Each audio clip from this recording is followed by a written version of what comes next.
Hello, yeah, I just noticed. But anyways, hello here. Hello, Kitty. I think that I still have your commission open, so whoop, sneak peek. It's almost done. Lining. Oh, and these are my emotes that I was working on them.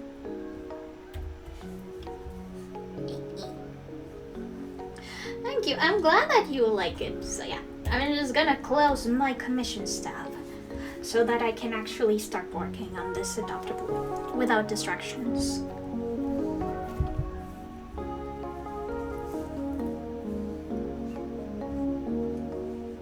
Oh my gosh, I think that Keating's thingamajig is blended over with my stream chat box highlight. That's fun. I'm glad that you like it. I have been working on it today alongside the other commission that's above you, and since I'm done with the liner, or almost done, I'm sure that I'll be able to finish it in the next 2 days. Yeah, but you'll see, Frida needs to have a very strict diet. She unfortunately has even much more than what she should have. So much so that, unfortunately, she has been put in diet jail. Oh sure, I'll show it to you again.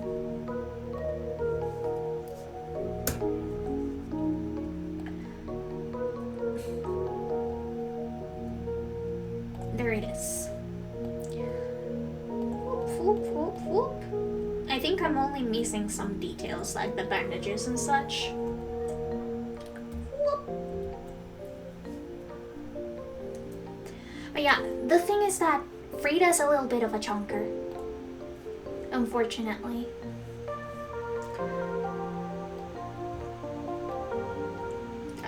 Honestly, for a fat cat, she's actually really picky with her food. She doesn't like chicken. She only likes tuna, no other types of fish. And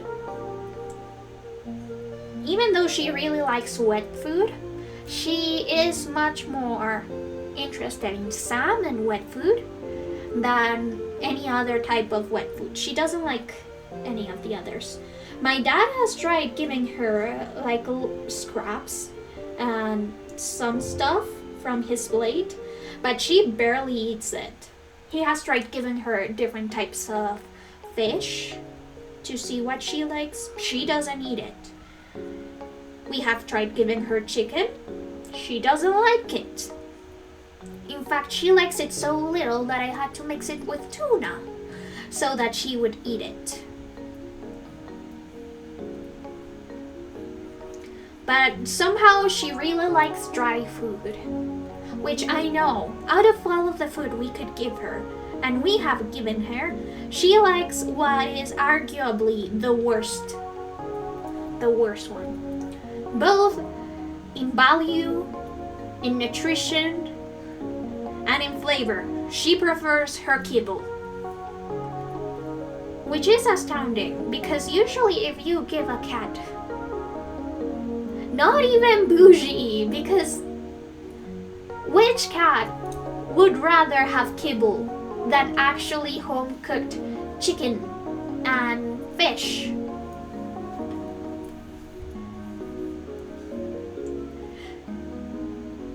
She's special. She's definitely special. She has the weirdest tastes, and the thing is that she was a street cat, so all in all, we are giving her very good options for what she would like to eat. Yet she still prefers the one that is possibly the worst option. She's too real for gourmet. She likes what's the equivalent of the McDonald's of cat food. Maybe that's why she's so fat. But anyway, she has been put in a diet, and she is currently extremely upset about said diet. So much so that she spends most of her days now sat in front of her bowl as she waits for the next 20 grams of her meal. Because by the way, we are supposed to give her 20 grams for every meal. 20 grams of kibble. Which, when you look at it, it looks like so little. Oh yeah, cats really hate diets. She has been miserable lately. But unfortunately, she has gained so much weight in such a little amount of time, I actually got genuinely worried. Because even though she is a medium breed, her ideal weight is 5 kilograms, and she is just 400 grams shy of going a kilogram over her ideal weight. Also, if you see her walk, you would think that she was pregnant. Yeah, it's more like sailors' rations of cat food. Honestly, I am fully convinced if she ate like actual good cat food, she would be doing better. Because it would be more filling, it would be more nutritious, it wouldn't have that much flour and fats that dry kibble has. But she doesn't like it. What am I supposed to do if my cat doesn't like healthy cat food? In fact, I have been looking if maybe I could buy wet food, cat wet food in bulk, because she does like wet food. It's just that you usually can only buy one can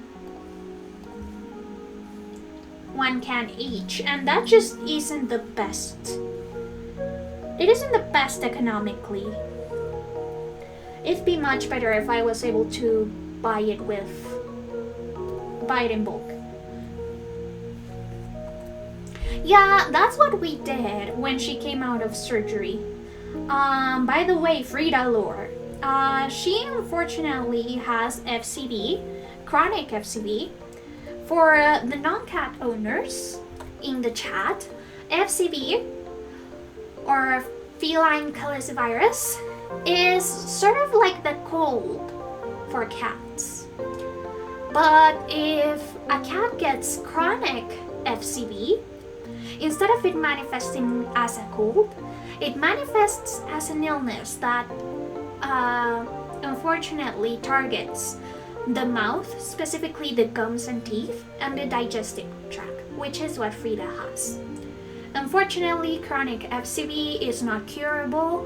It is treatable, but once your cat gets any kind of FCD, whether that is the regular cold version or the chronic version, you'll always be a carrier. So cats that have FCD, it is recommended that they do not have any other cat mates.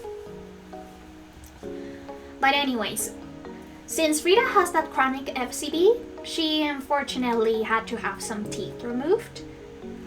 And after the surgery, we were obviously giving her wet food. We cooked her chicken. We cooked her some fish and tuna and all of that. Yeah, no, Frida didn't like chicken or any other fish that wasn't canned tuna. Which, by the way, canned tuna isn't good for cats. It has way too much salt, way too much sodium. So what we did is that we mixed in the chicken with a little bit of the water that comes with the canned tuna, so that she would be tricked into eating healthily for once in her life. And since she couldn't eat kibble, oh yeah, canned tuna has too much salt content for cats. So it isn't recommended that you feed them canned tuna. It could be good for maybe a day or two while you buy proper cat food, but you shouldn't use it regularly. But anyways, since she couldn't eat her favorite kibble, because of course it was kibble and her gums were hurting too much, what we did is that I wet the kibble, just a little bit of the kibble, and mixed it with the wet food we bought. Because again, Frida won't accept actually home-cooked food. And we didn't give her any bones or anything. It was home-cooked chicken and fish. And we cut it in little parts so that she would have a easier time chewing. It was so annoying. You'd think that a cat would like something that's more homemade, but I guess Frida just got used to the amount of salt and flour that there is in kibble, and now she likes her her food spiced. By the way, fun fact, Frida likes citrus. According to all of the cat websites in the world, cats are supposed to hate citrus, but Frida loves it. I have actually caught her more than once trying to take a sip of my orange juice. Sometimes she succeeded, and instead of maybe slinking away at the flavor, she actually continued drinking it. And now every time I have some kind of juice, specifically one that's sour, I have to watch out for Frida so that she doesn't drink it herself. She is a very odd cat, and it seems like every single thing that vets say that is bad for cats, that is bad for cats, or that cats shouldn't like, Frida's all over it. She loves citrus. She loves cat kibble more than any other kind of cat food. Scurvy cat, maybe Frida has scurvy. But yeah, it was really interesting to see that Frida doesn't like things that cats are supposed to like.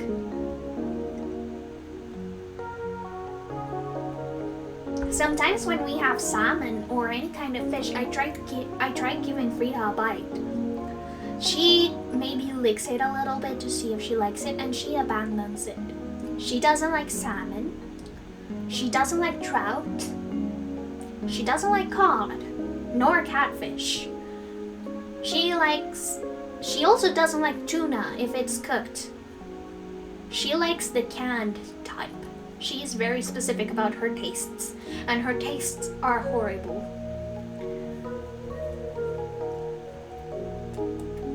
She is the cat with the worst taste ever.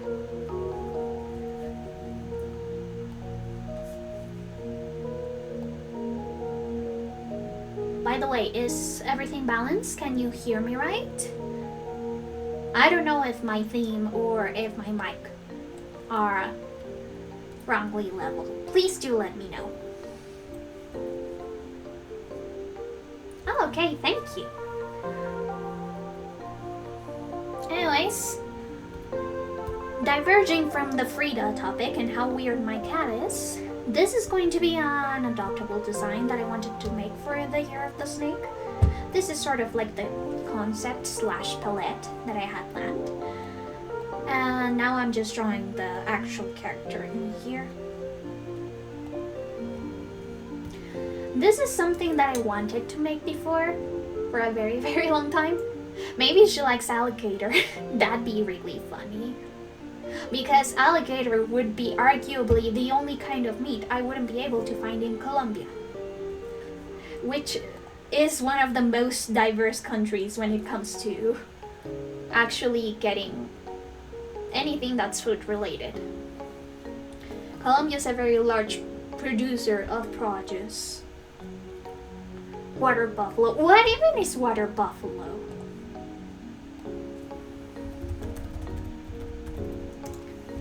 I don't know what water buffalo is, to be honest. Yeah, I definitely wouldn't be able to find that in Colombia.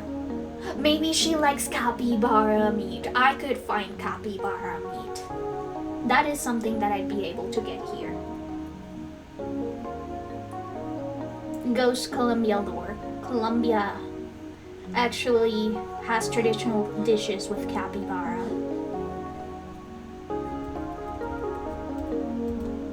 We also eat guinea pigs.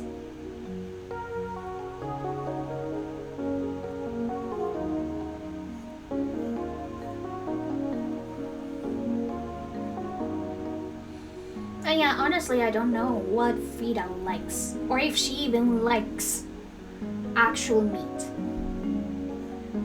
She just likes what she likes, and what she likes is usually not very good. I am hoping that, again, I am able to get some kind of bulk, some kind of seller that gets wet food in bulk, because I believe it would be a much better change. Oh my gosh, I have never tried giving her lasagna. Maybe she does like lasagna. That is... I mean, she is an orange, but that does not mean that she wouldn't like lasagna.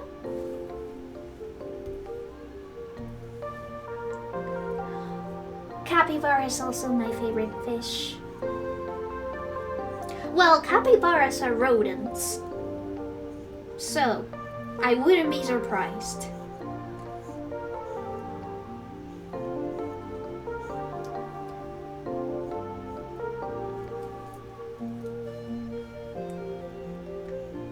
I think that capybaras are the biggest rodent, as far as I'm aware of.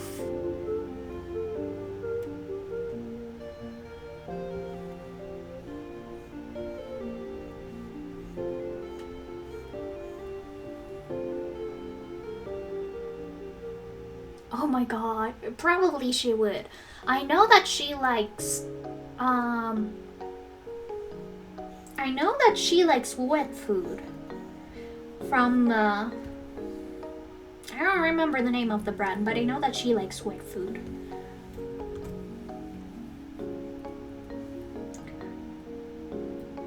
So, I'll try and talk to my dad because he's the one. Oh yeah, by the way, I was raised Catholic. Capybara was one of the first fish that we were taught. From the Bible. Are capybaras in the Bible?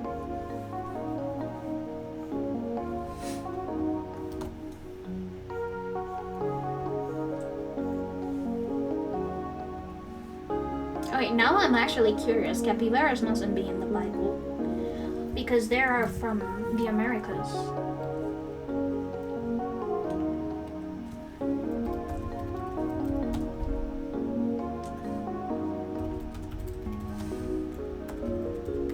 Also, fun fact, here in Colombia, we don't call capybaras capybaras. We call them chigüiros.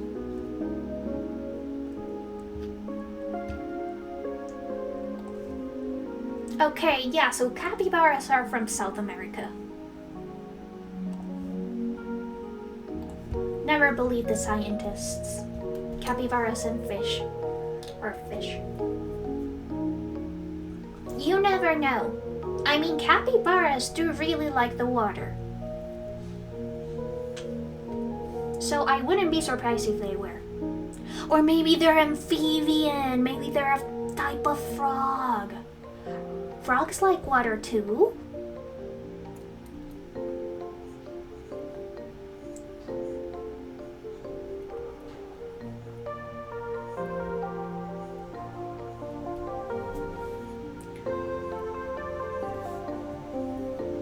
I've always found it really funny that people have become so enamored with capybaras because here in Colombia they have, which is where they originate from, they're from South America, we have always thought of them as cattle animals.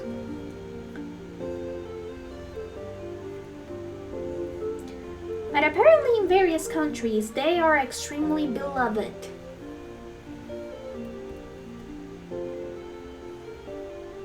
I wonder if any other countries that have an animal that sort of became that type of mascot-like character also had that same phenomenon.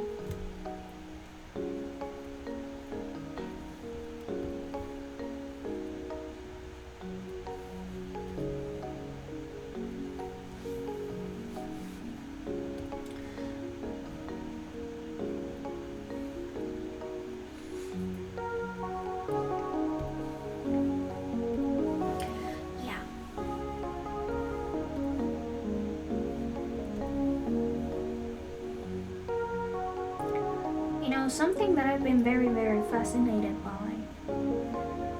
when it comes to capybaras is their relationship with oranges. I don't know where that came from, to be entirely honest.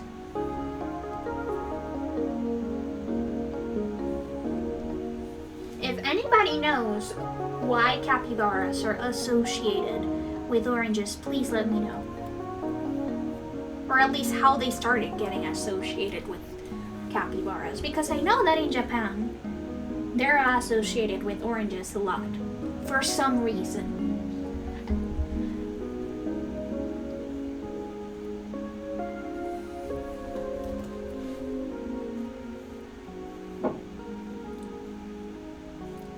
You know what would be fun to see? A Colombian capybara streamer or VTuber, as they slowly try to skirt over the fact that they are very delicious.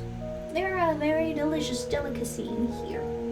Perhaps their backstory could be is that they're a capybara that escaped a Colombian farm in the Llanos because they were going to be turned into delicious capybara meat.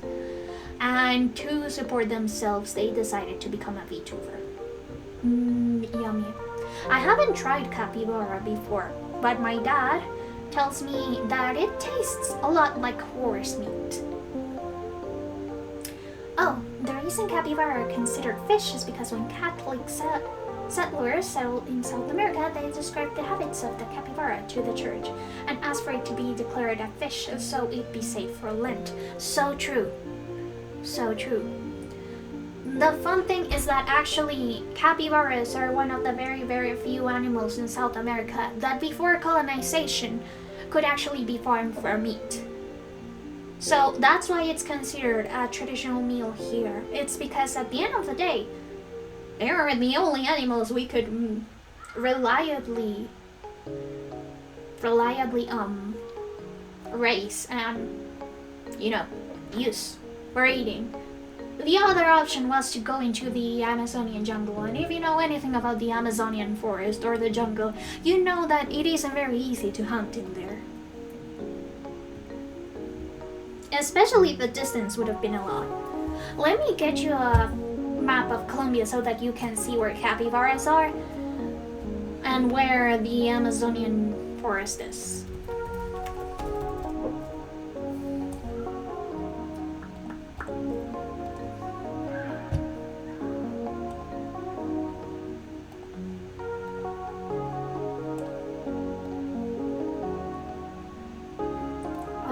Let's get a nice picture of my beautiful country. Okay, so this is Colombia. This is my country.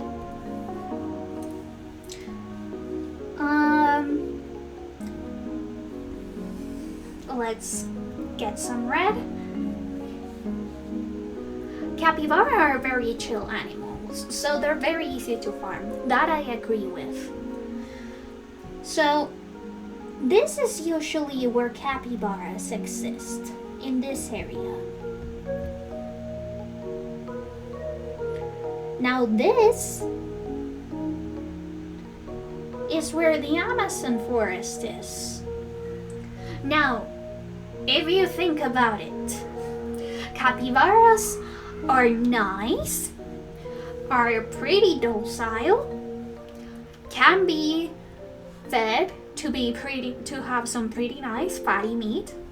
In here you have tigers, leopards, extremely venomous species of frogs, extremely venomous species of spiders, extremely venomous plants, extremely poisonous plants, sorry.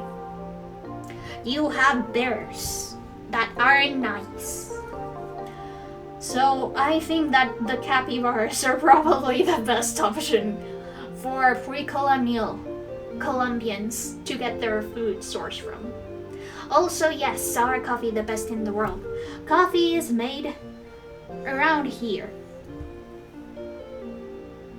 Wait, no, it's actually bigger. Yeah, it's literally the two paths meme. And you also have to take into account, this place is flat, almost desert-like. It's more like a savanna. This is a very thick jungle.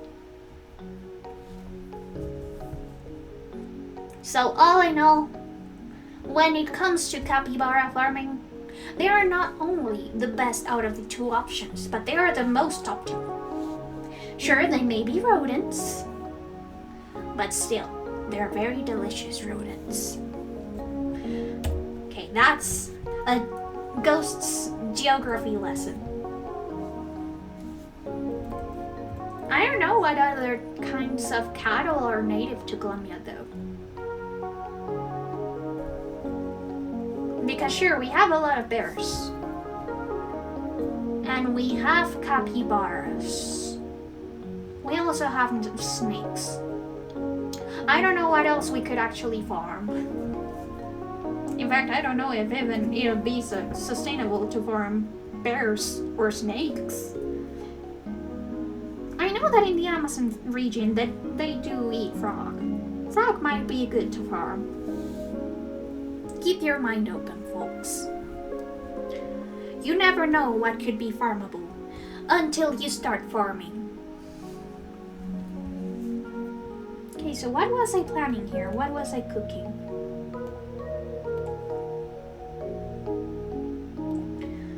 Okay, so apparently I did a snake thing. Frida hates mosquitoes. She's basically a frog herself. I don't know if she would eat that frog though. I know that some frogs do eat other frogs. So that could be a possibility.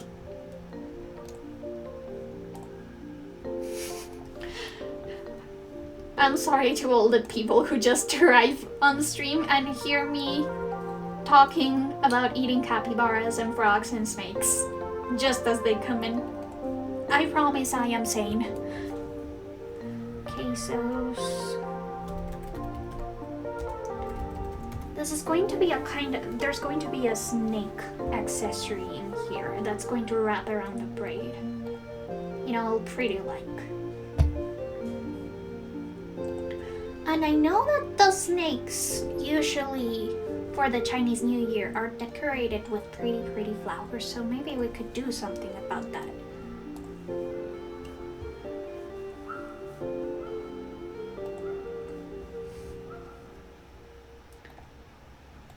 Wait, let's actually make a boat. Do you think Frida is a frog? Would eat a frog? Or is not a frog, but also wouldn't eat a frog?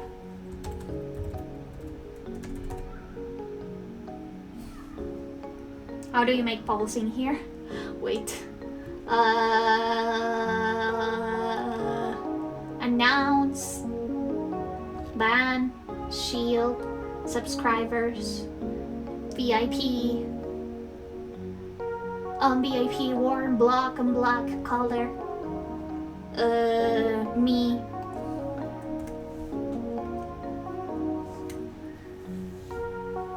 What could possibly go wrong? Rita's a cannibal frog. Wait, how do I make pulsing here? I don't know how to make pulse. How to make pulse. Twitch. I am such a professional streamer.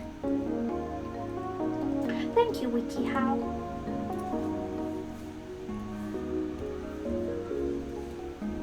I'm sure that people would appreciate my knowledge about what kinds of insane shit we have eaten here in Colombia. And the history of food. Food has a lot of very interesting history.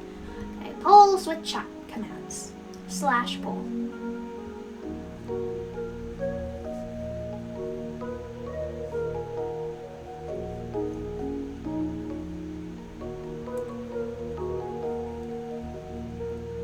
Stream manager.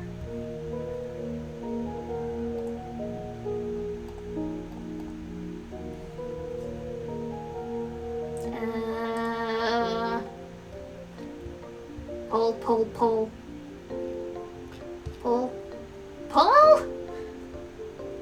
Stream manager.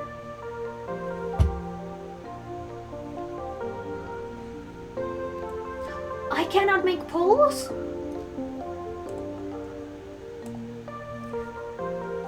Frida's a cat and would eat a cat. So true. Poll. No, I don't have polls. That is so sad. Can only affiliates make polls? You're a Twitch affiliate? Okay, yeah, so I need to be an affiliate. Alas, well, do create your theories in chat. Is Frida a frog? Is Frida not a frog? Would Frida eat a frog?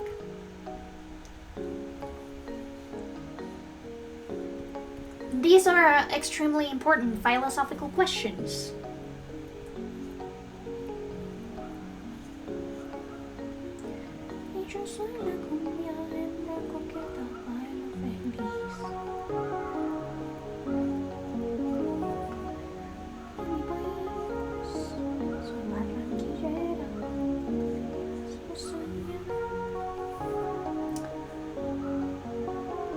You know, Frida would be an extremely ruthless dictator, if I'm being entirely honest. She is neither merciful or empathetic to people's struggles. I'm sure that Frida would absolutely dominate the frogs with an iron fist if she ever became a queen of frogs. Oh god, this is a snake, it's so cute. Also, by the way, I think that I have said this before, but usually to avoid AI for my reference pictures, I always put stock picture or stock image in my searches.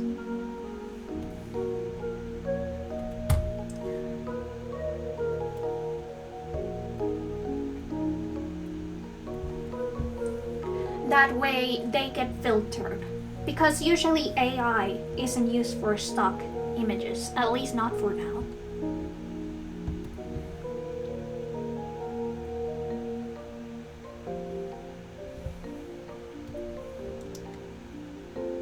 By the way, this is going to have an emerald eye, because this year is the year of the wooden snake. Yeah, I can restrict by time period too. But you know, AI has made it a little bit difficult, since sometimes they use vintage and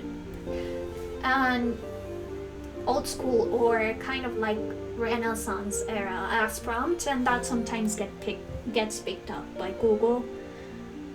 Oh, but I use DuckDuckGo. Also, yes, it is snake season. Fun fact, I'm actually a snake. My Chinese zodiac is a snake, so I'm supposedly going to have the worst luck this year. And I should prevent that by getting a jade accessory or wearing red often. So I guess I should buy something jade. Oh, yeah. That is a filter that I sometimes use, but it can be pretty much a hassle to set up. Sometimes just writing the ghost, the stock image or stock photo is a much easier option. Since for that you have to actually first look up the prompt, then you have to use the filter and set it up. I know that there is some kind of code that you use on Google so that you can actually write it right into the search bar, but I never actually memorized how prompting on Google works. Perhaps I am the ghost of a snake. My figure is very snake-like if you think about it. Well, as snake-like as I can be. I am pretty short for a snake.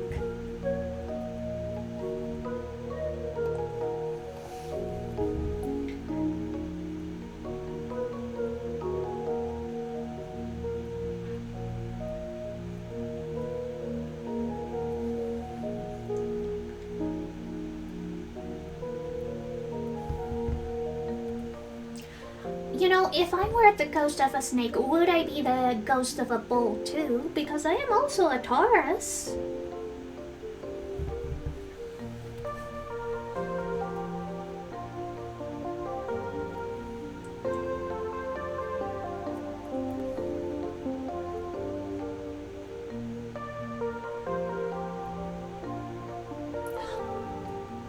snake. Yeah, I was just about to say that. Maybe there's a species of snake that is a bull snake. Also, my element was metal, I believe. Yeah, I was a metal snake.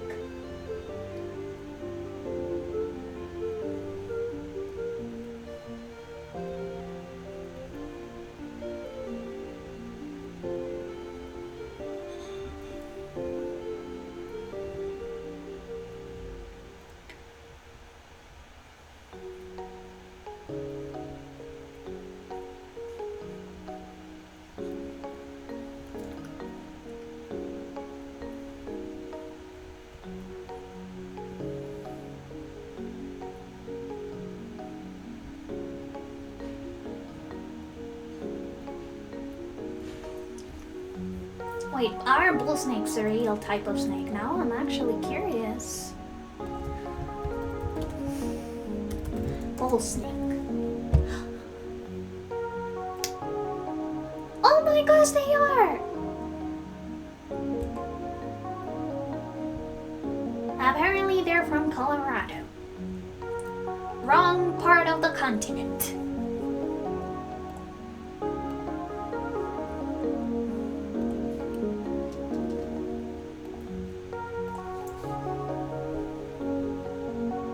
Yeah, they're cute. I wouldn't mind being a bull snake. I don't remember. Are the bull snakes the ones that do a little shimmy so that they can get into the sand?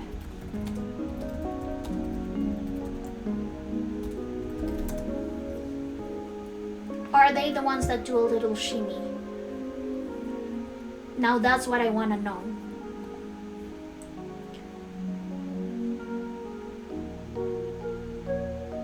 Oh no, it's the Sidewinder. Dang.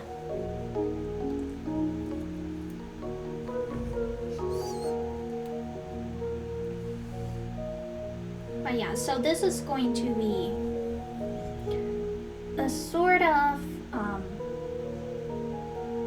accessory for his braid, and then I'm going to create very subtle scales that go up his face. And then we can create more details. Like for example, I am going to add some flower accessories to his hair that maybe I could braid into his hair or just put in here to sell the wooden snake or just plant-based snake part. I used to really want to make just one adoptable based on the Chinese zodiac every year, but I never was able to find time to do so. So this is the first time I actually make one in a very, very long time. I believe the last one I made was back in 2018. Now let's see.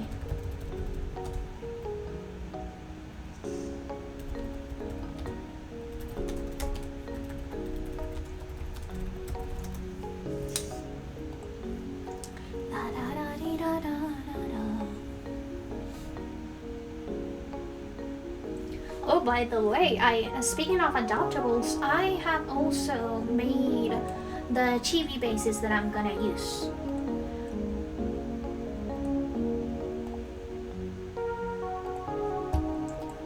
For the Valentine's Day adoptables. No, that's not the one I want.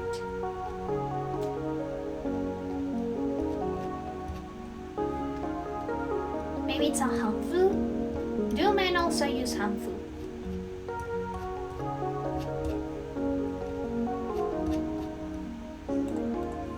I don't know if I have any Chinese people watching me or people from the diaspora, but do men also use hanfu? Or at least something similar to hanfu?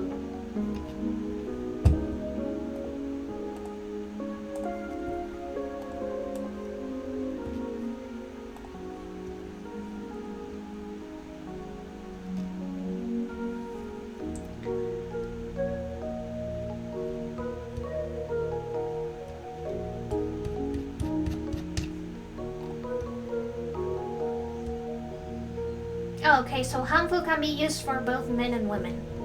That's great.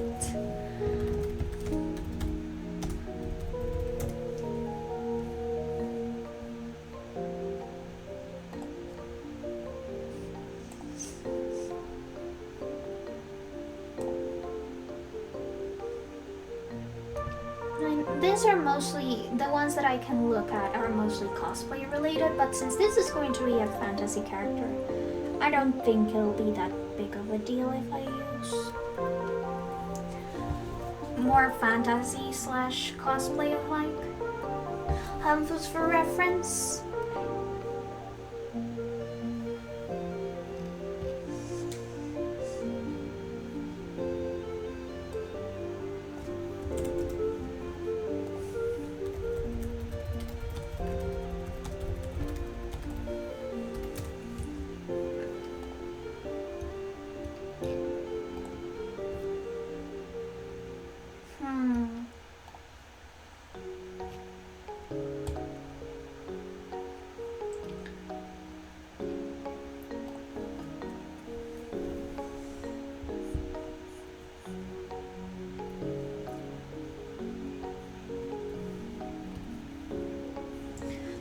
Is that I am not as knowledgeable about Chinese fashion compared to Japanese fashion, so I'm a little bit worried. Oh yes, La Bouche is so good. I really wish I could play music in here, because it is something that I used to really like.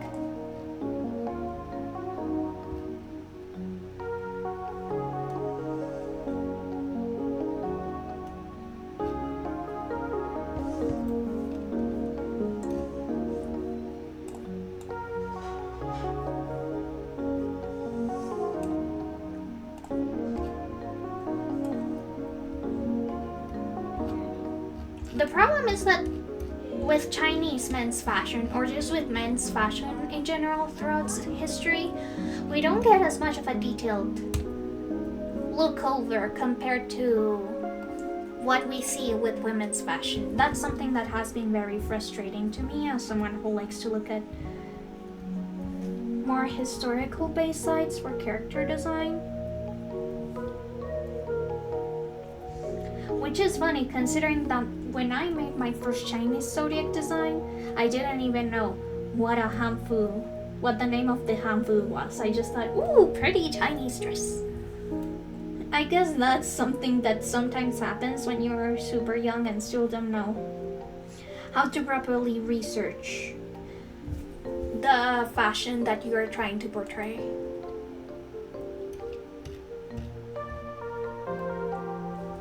Oh, okay, I think I have the reference picture that I took. It's this one. I was using this as reference for the design. Yeah.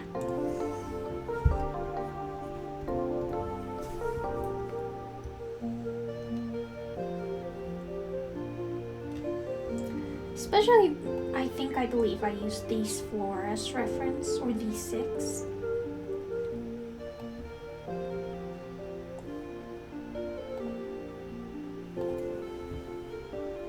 Because it seems that with this character drawing, they do have some sort of coloring here.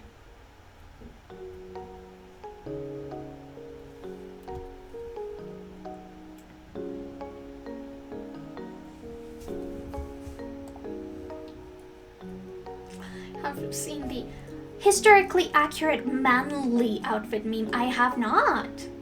Let me check that out.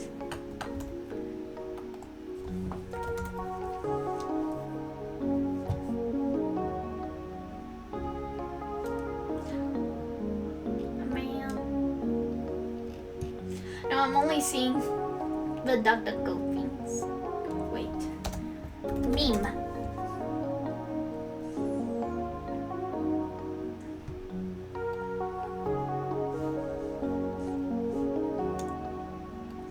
You may have to actually send it into one of the Discords that you're in so that I can see it. I'm actually intrigued about it.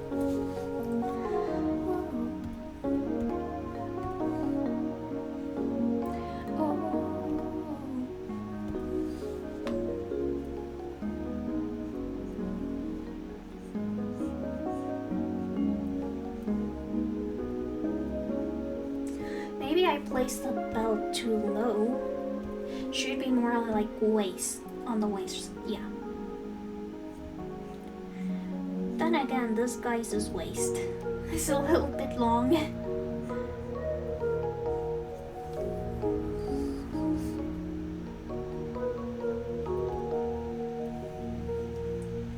Saying hashtag shenanigans, let me see.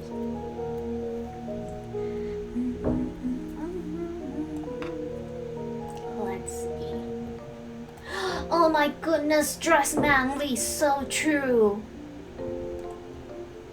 And you know, it is very historically accurate. All of these references are correct.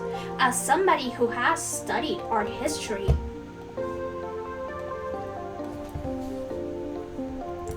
wait, let me show it to the stream.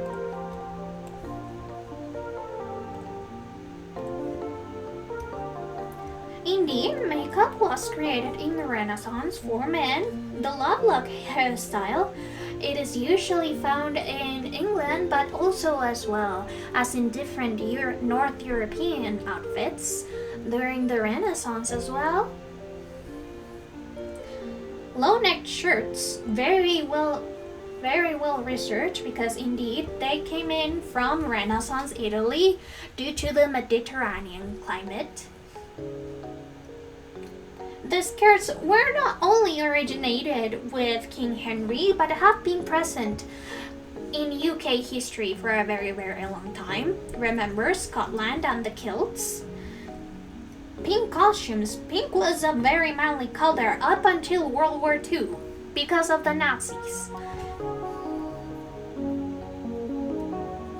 High heels were also created in the 14th century because they were actually used for horse riding. Thick legs. Medieval suspension method, again, used because men usually didn't wear pants during the Renaissance or the 14th century. Puff sleeves, indeed, they were. Honestly, I believe that puffed sleeves are way older than what it says in here. And the lace collar and cuffs were indeed popularized by the French.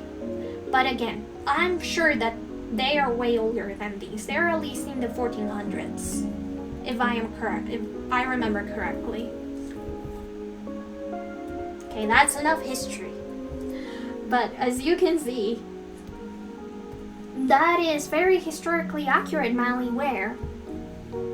And I am glad that our culture is slowly coming to realize that femboys are dressing more manly day after day and embracing traditional masculine values with their clothing.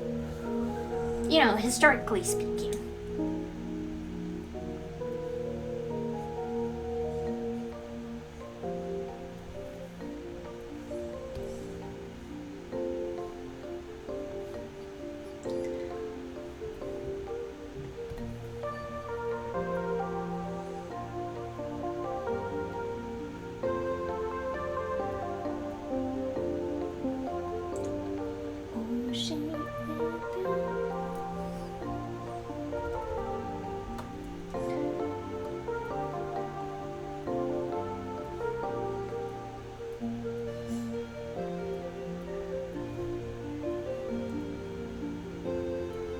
Like to include a lot of jade in this costume. Since I am not rich enough to buy real jade, maybe this drawn jade will make me lucky this year. Which again, I have always considered odd that in Chinese zodiac, actually the year that your zodiac is set, or if you are living in the same year that has the same zodiac as you, you actually get bad luck instead of good luck.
this row is...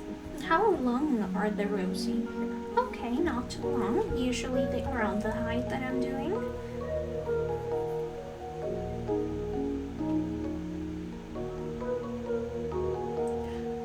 Honestly, I don't know. I don't know much about Chinese zodiacs, aside from them being cool and having an element. Having rotating elements as well as rotating zodiac signs.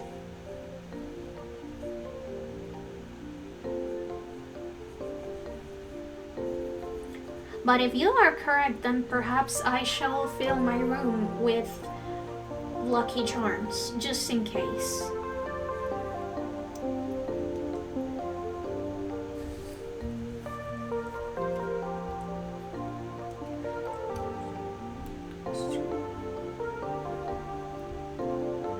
Unfortunately, I don't know Chinese, so I don't know exactly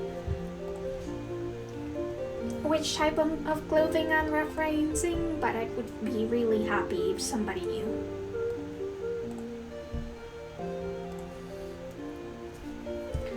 But you may actually be correct. Maybe that's the reason as to why people from the sign are unlucky.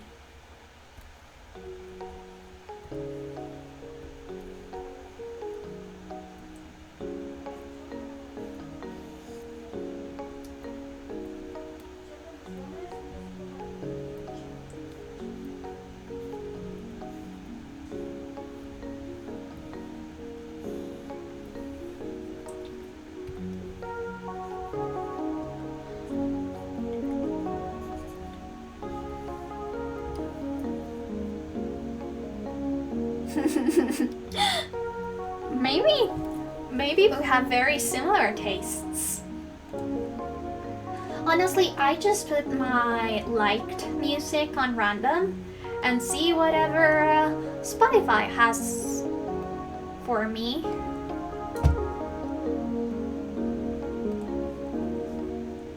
I'm not one to actually make various mixes for Spotify that I routinely listen to. I only do it if I have an OC and I want to make a playlist for an OC. Or if I have a project and I make a playlist for said project. But I never actually make mixes that I listen to per se. It's mostly just for classification purposes.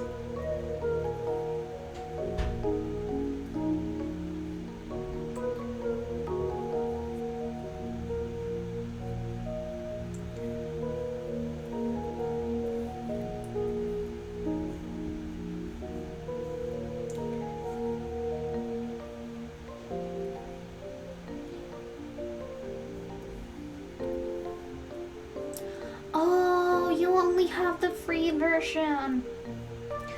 My mom pays for Spotify Duo because she thought it was a better deal, but I used to have the student discount. With everything that's happening though, I would be more than willing to move back to MP3s, but the only problem is the storage. That's been my big problem with actually going back to the good old days where you just downloaded the MP3 versions of your favorite songs. By the way, this is all going to have different patterns on embroidery, but I am going to keep that for another layer so that it doesn't get confused with the actual clothing line art.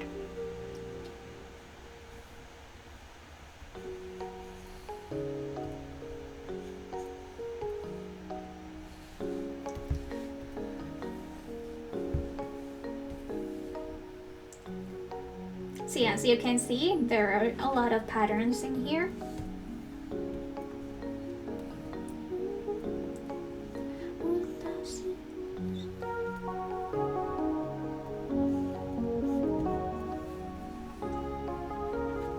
Oh yeah, man, my MP3 player is unfortunately damaged because I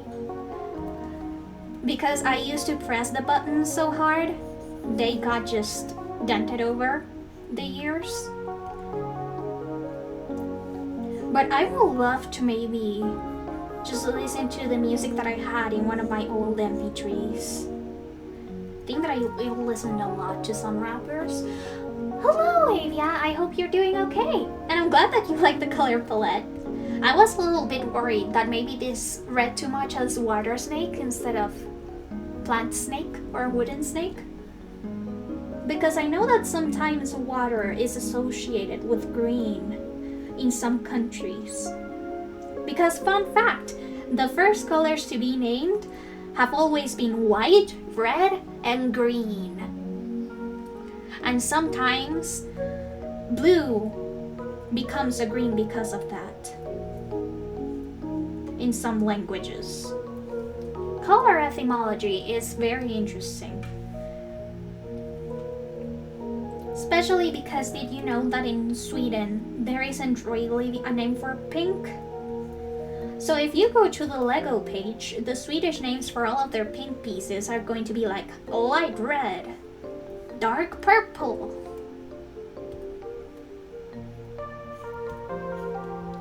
dark red, light purple, reddish purple, like those sorts of things, because there isn't a proper name for pink.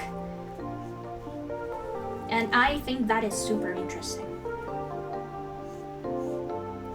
Or wait, where is Lego from? Either way, the country where Lego is, they don't have a proper name for pink. Yeah, Spotify used to have pretty good music categories. Yeah, I remember those. Denmark. Oh, okay, so Denmark doesn't have a proper name for pink.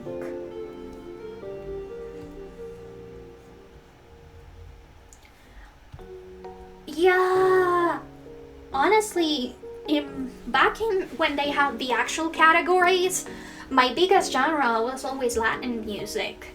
But unfortunately, the thing about the categories for music is that they just put in Latin, like all of the genres made by Latin American artists into Latin music, when in fact, I mostly listen to Spanish or Latin American rock.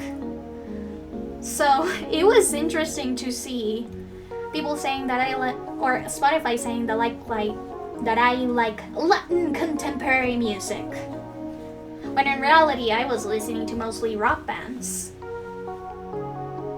And I guess it's still Latin, given that said bands were Latin American. Then you know, I'd like to see that division to be more clear when it comes to music categories. Just like how Japan has its J-rock, J-pop categories, I also would like to have Spotify make the distinction between Latin rock, Latin pop, salsa, merengue, reggaeton, Latin techno, Latin EDM is something that I listened a lot to in 2023.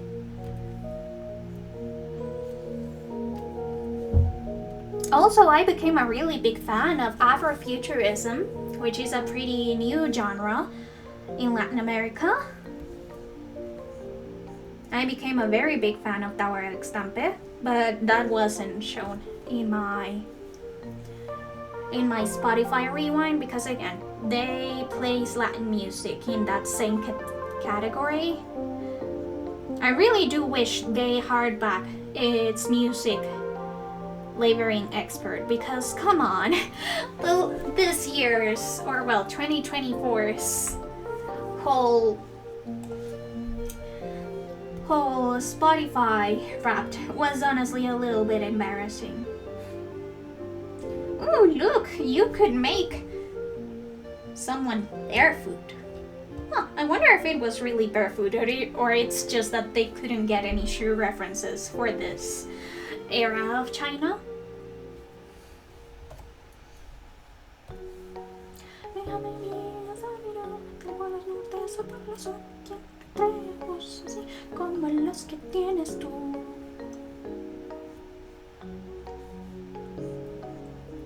Okay, now I'm going to put the kind of veil thingamajig on another layer so that I don't confuse it. Because a lot of modern cosplay hanfu have this pretty little veil that I really do like. Especially because I have always thought of snakes as very translucent type beings. Oh my gosh, this reminds me of a very fun ghost childhood story. Did you know that there were snakes at my old school? At my old primary school. Not as like class pets or anything. Like, we actually had like wild snakes. Because it was a school that was located in the countryside outside of the city.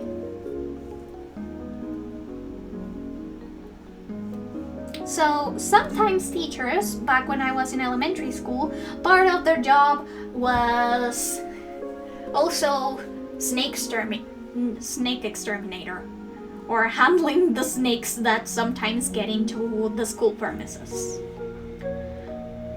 The snakes weren't venomous. They were the snakes that appear in my countryside aren't really venomous, but still. One time, actually, I was playing with my friends as of like kind of a secret base game, and a group of boys that were being pretty annoying found the shedding of a snake and threw it at us so that they could take over our secret hideaway. That was so mean. Yeah, anyways, we went, told the teacher, and the teacher told us, oh, it's just the shed of a snake, it's not a real snake, it's okay. And then like 5 minutes later, there was a commotion in the playground because they found an actual snake trying to sneak in.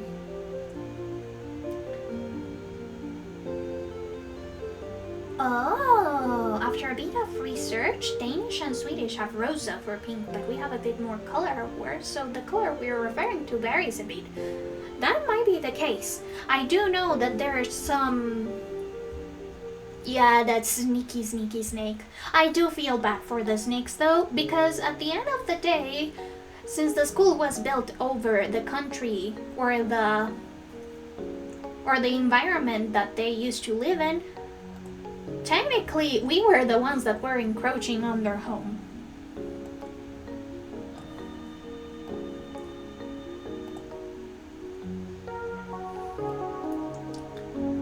Okay, so this is just the line art for the character. Let's make another layer and use maybe the G pen so that I can start creating the patterns.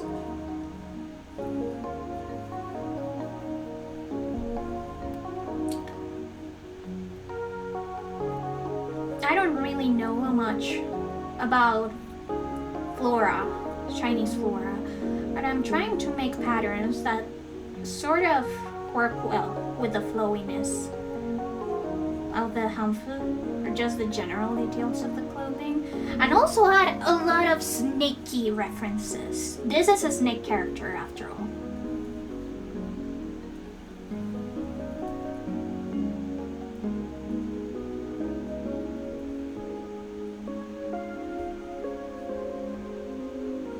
Wait, I might have to put this on multiply so that it doesn't encroach on the line art that's below it. But yeah, we used to have a snake problem back in my school when I was little.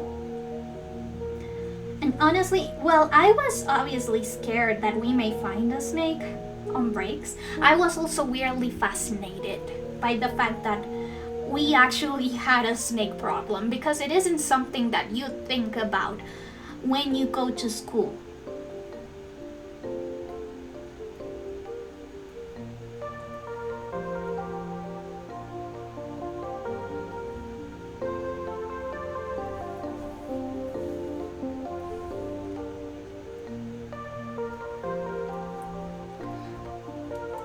Wait, maybe what I can do is, let's do this, Control C, Control V, Control T,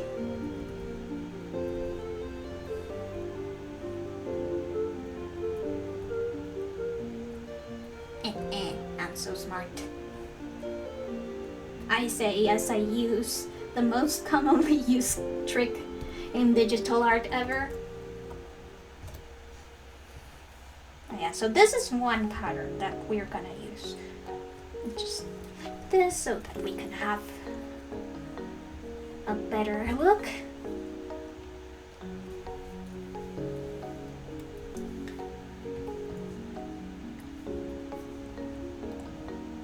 Let's see. I am looking at a ton of references here. Let me see.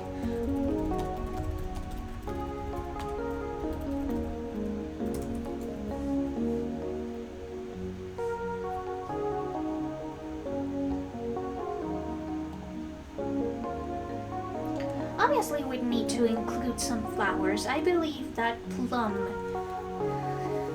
is a very common flower in Chinese paintings. Let me see.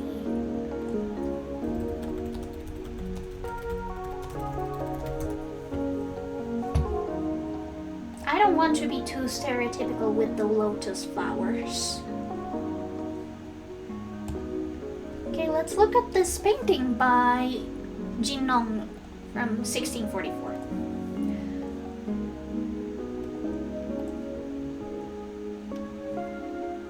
Oh, this is beautiful. I love ink paintings. Yellow. Pink is also a shade of yellow. Like the original Lego post talking about pink not being a word, said that in Danish it's lyserød, which is essentially translates to bright red. Bright as in luminous, so it's light red, which is a group of shades of red. Pink's specific shade of light red. Yeah, there are magenta pinks, and there are red pinks. So for example, this is a pink, but then if you go over, this is also a pink. These both are pinks, but they're different temperatures of pink.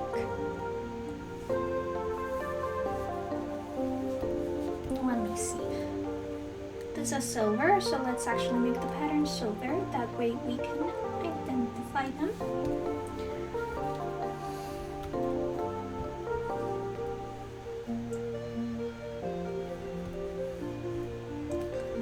Let me add a watercolor border because this is way too light. Let's go. Pink is also a shade of yellow. That I didn't know. That's interesting, actually. Let's see. We could use this as a very simplified reference to make plum flowers in here. I would like to add some kind of 3D element, and for that we can use the eraser tool.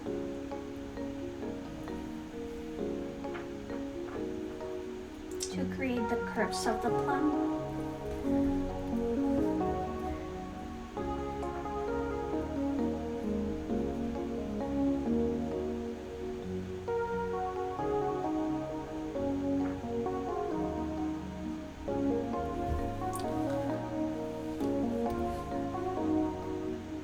Look at this. This is so beautiful. It really shows just how good painters from that time. Hello, Stefan.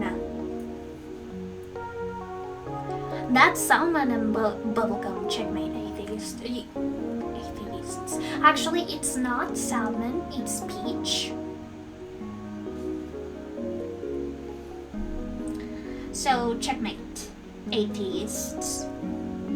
But yeah, it is very interesting to see how cultures, depending on what is the dominant amount of a color they have in their environment, and how they just tend to name things based on that nomenclature of those dominant colors that they have around.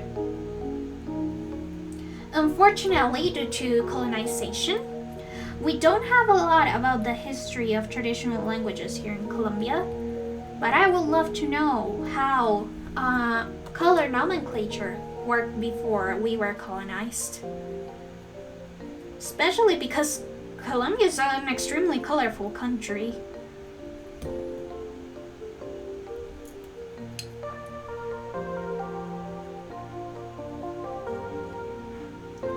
But yeah, in here, I think that for the sleeves, so that we don't go too overboard with the details, we go by the same philosophy as if we were creating an ink painting or an ink drawing. By the way, I do really admire painters that go straight with the non-erasable inks or anything that cannot be erased or corrected in the painting. Dutch pink is like this very dehydrated piss color. Oh my gosh. And that's probably what the word pink comes from. To pee. About to head to bed, but I hope you have a nice stream and day.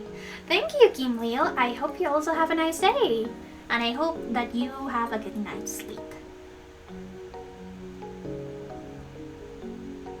I have now realized that Frida has gotten way too used to me going to sleep later. And because I tried to go to sleep relatively early for me today, or well, yesterday. I tried to go to sleep at around midnight, and then Frida woke me up at like 4 a.m. Because usually I wake up at around... Wait, no. Usually I go to sleep at around 1 a.m. 2 a.m. depending on how much workload I have or how invested I am on one drawing.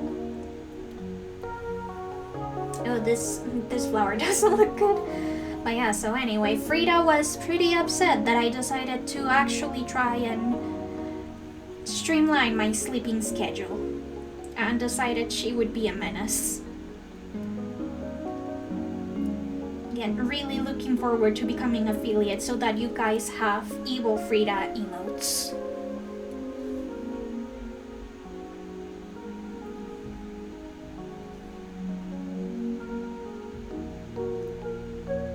Okay, what do we think about this pattern?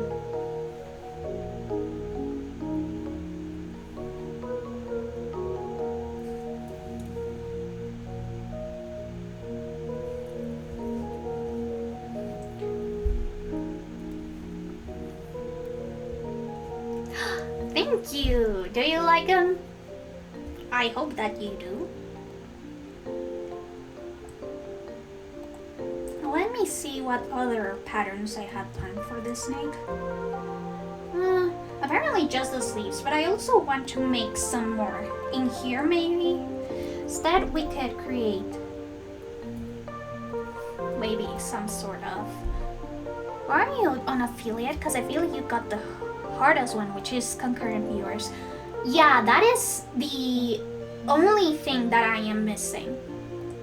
I currently have 1.9 concurrent viewers, 1.91, and it has been steadily going up, even though I haven't streamed recently, because it is slowly starting to take into account my more recent streams, which do have an average of around 2, 3, 4 viewers. So it is slowly going up. But let's see. For affiliate, my goals are getting 50 followers, that's a check.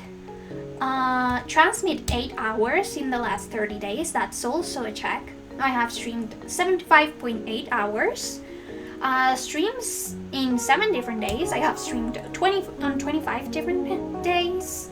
And again, 3 concurrent viewers. I am currently at 1.91 viewers. Again, I don't really expect getting affiliate before I reach the 1 month mark. In fact, I think that I have already cleared that because my 1 month birthday for streaming, I believe, is December 19, and we're already on January 27.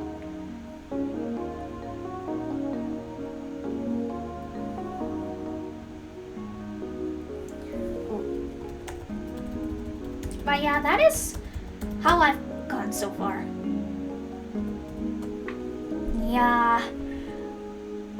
It especially sucks because sometimes you can do really well in one stream, but if you do badly in another stream, it lowers your average so much compared to what you gain. when it comes to actually getting a bigger stream.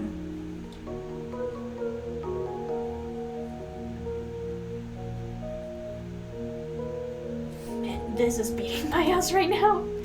This specific flower pattern.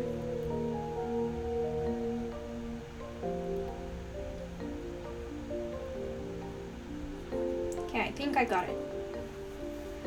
I think I got it.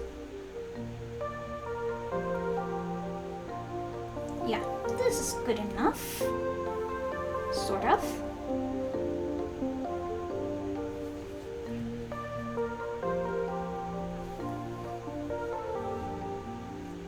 All of these patterns are later going to be transferred to their own different canvas so that the person who eventually ends up adopting this guy can use the patterns however they want. Or if they want to recolor, they can also recolor. That's something that I do for all of my adoptables.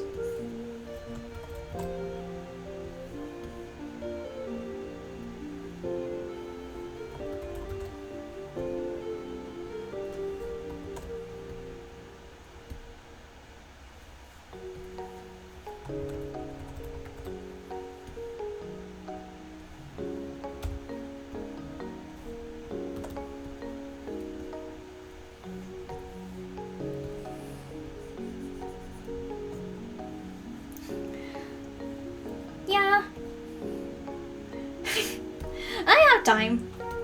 The afterlife is a long time. I'm sure I'll be able to take my time with this.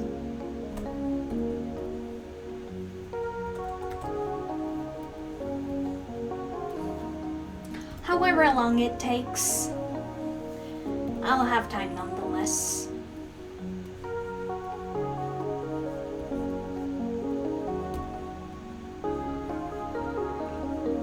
Especially since I have already promised that I would do a karaoke stream if I ever reach affiliate, and I am not looking forward to doing a karaoke stream. Well, I am a little excited, but also I am way too self-conscious about my singing.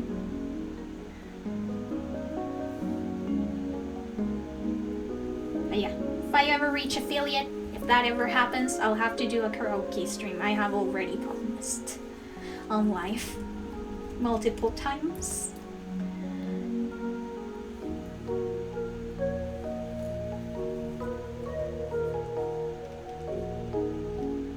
Let's see, does this look good? Oh shit! I just realized. Fuck.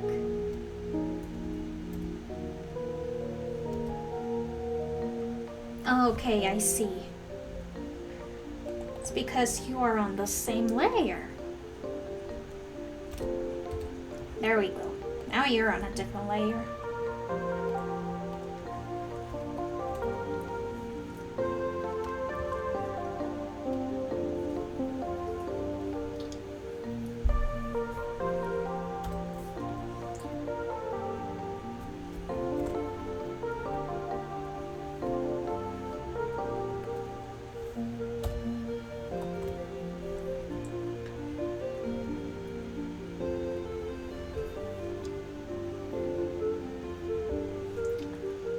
You know, I wish you could tell that to my grandma. She says I'm way too pale for my own good. But then again, why would you tell a ghost that they're too pale? That's how ghosts are supposed to be. Deathly pale.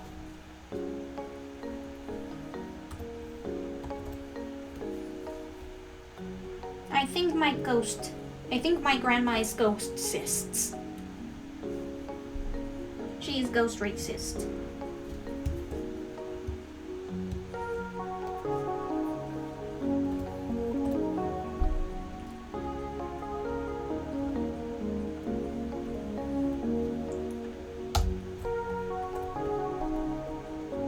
There we go. Now we have the right pattern.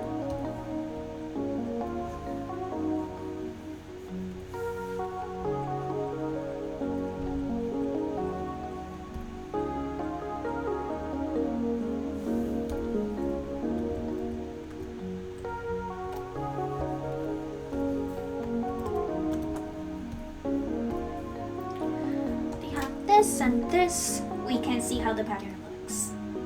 As for this specifically, this rope that is going to go over the hamfu, since this is a snake, I was really thinking about maybe creating some type of gradient with a very bluish pale green. I could just stand next to you and you'd no longer look so pale. Maybe, I don't know. I did pale up a lot when I went to Canada.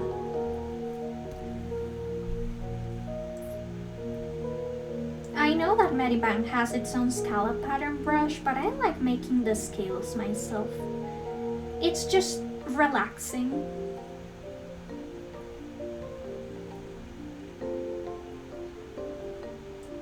I used to have this app in my very old ancient phone back in high school that was for making sand paintings, and whenever I got anxious I just created little sand mountains like this. So this is very relaxing for me, even if some artists find it tedious.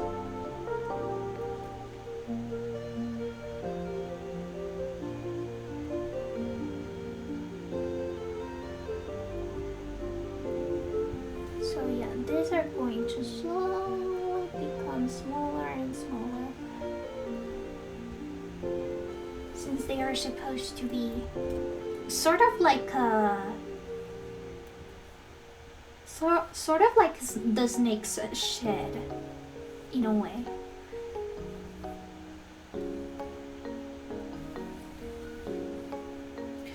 So I'm going to just copy this. Wait.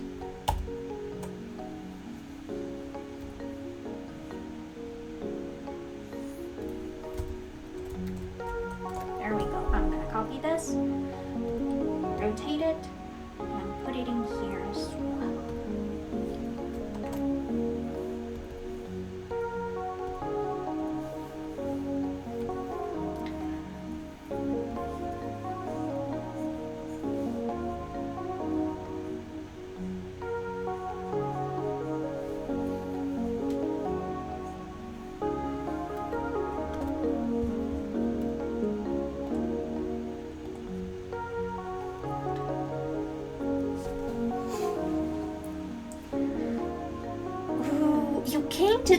You went to Thailand and then came back even wider? I don't know how that would have been. I thought that Thailand was very sunny, or relatively sunny.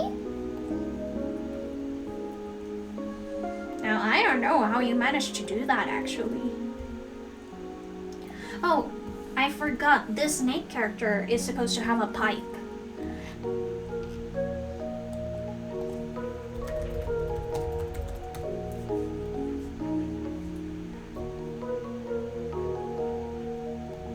These ones, the cool long ones.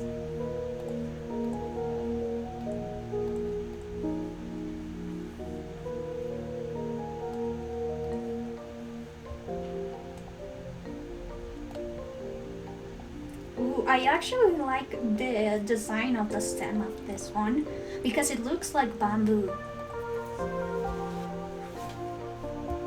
Yeah, that's very strange.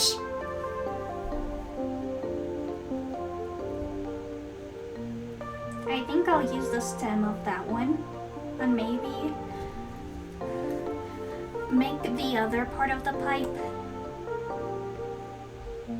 different, maybe a little bit more rounded.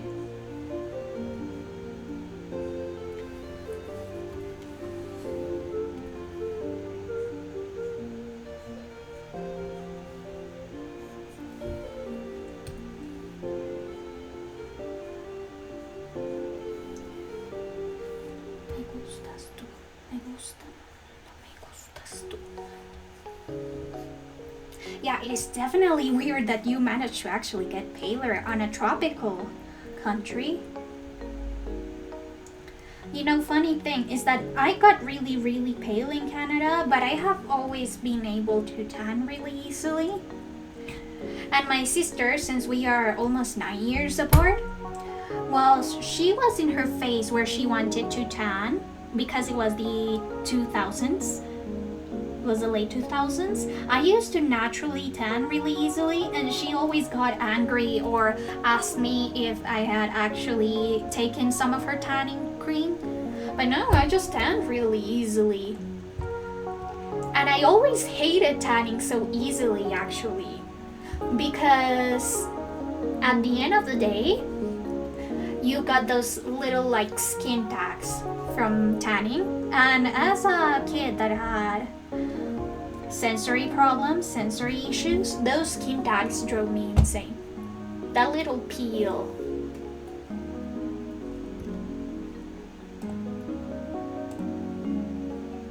Okay, yeah, I'll definitely make the flute a little bit more rounded. But it's probably because I had to be even more vigilant around the sun. Like, that might be it. People with pale skin tend to sunburn way more easily for obvious reasons. So maybe you're just worried you might get a really bad sunburn. Yeah, thankfully I have never had a bad sunburn. I thank my ancestors, because most Latin Americans have very mixed blood, and even though we may look white depending on our phenotype, we still have genes from our indigenous and black sides that make it so that we don't sunburn as easily as maybe people who are just 100% European. Yeah. My sister got really angry whenever I tanned both faster and darker than her.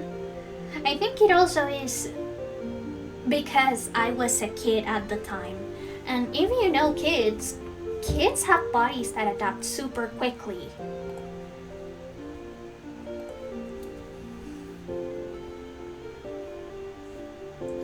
So I wouldn't be surprised if I actually end up getting sunburned now that I'm an adult.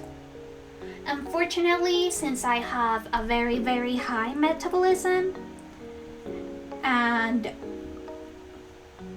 also because I sweat a lot, I usually get really exhausted in warm weather, in hot weather climates especially.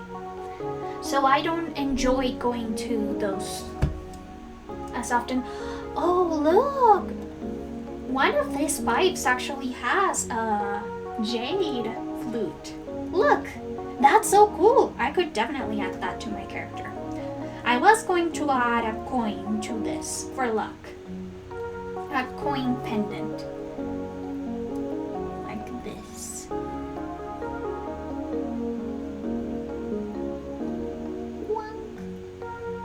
Not the prettiest coin, but then again, this is a sketch. Sketches aren't supposed to be perfect on the first round unless it's a sketch commission, in which you'd have to be more polished about it. But I don't know for those. Because my sketches can sometimes be messy. But sketches most of the time are just for me as the artist to know what I'm supposed to do in the line art.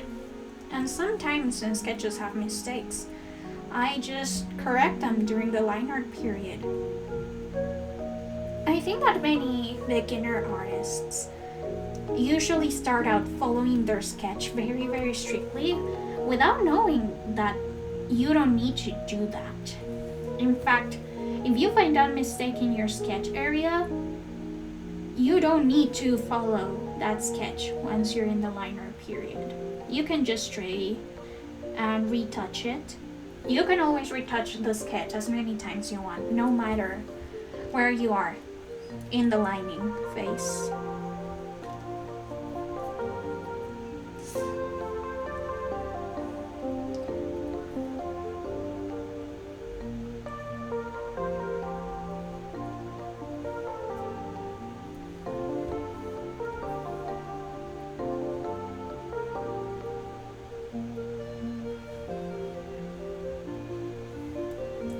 How do people hold pipes? I have never seen someone hold a pipe before.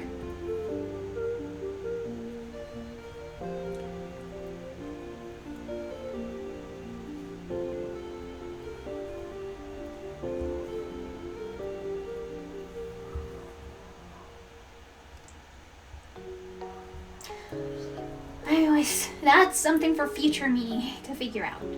Now what I want to focus on is the shoes.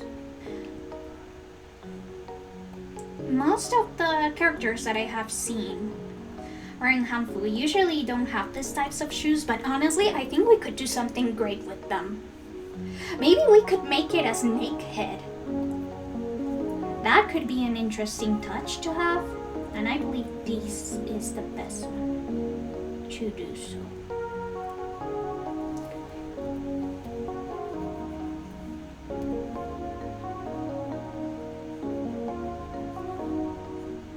Since this one is not going to show that detail as much because it's mostly sideways. Tally Hole is my favorite band. I am so sad that I only got into it in 2014 when Not a Trampoline released, because I love Tally Hole. Do you know that I love Tally Hole and that it's my favorite band in the whole entire world? Because it is my favorite band in the whole entire world. I actually really want to save up so that I can get the CDs. You know, surprisingly, I don't like Lemon Demon.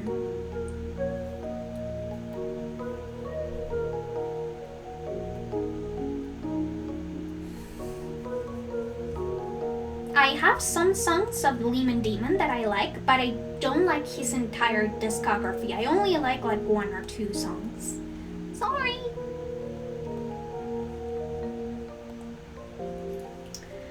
But yeah, not a very big fan, surprisingly, because a ton of Tally Hole fans are also Lemon Demon fans. But yeah, what if the shoes were also a snake?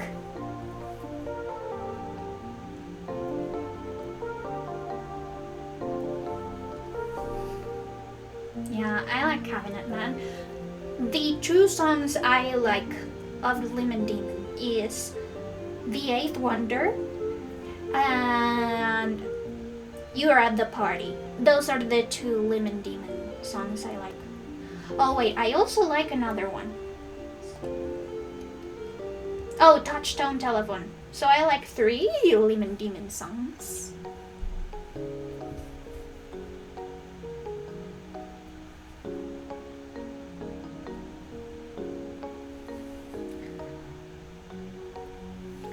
Do you think these shoes look sufficiently snake-like?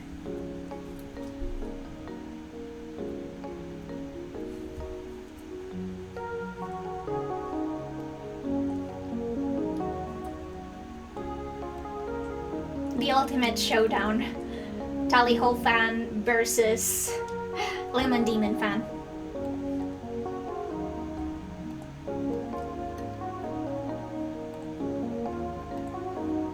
Gosh, I wonder if maybe if I actually played the song that I'm listening to right now on Twitch, I would get banned because it is very explicit.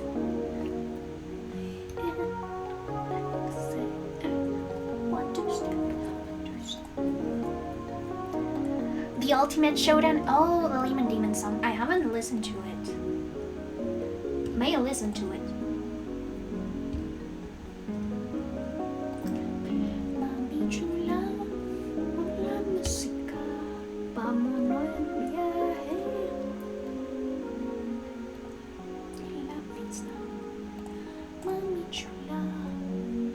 I also, wait, I just found a hanfu pattern that might work for the belt.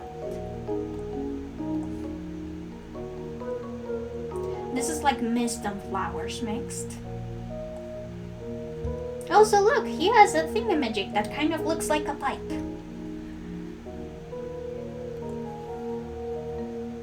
Wait, let me actually look it up. The Ultimate Showdown. Let me put it on my queue.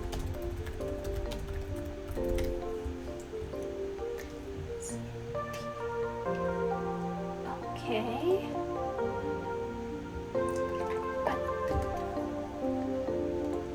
Okay, put it on my queue. Maybe. a lot of people have heard Tally Hall songs without knowing, or just Tally Hall adjacent songs, and I have to shut my mouth whenever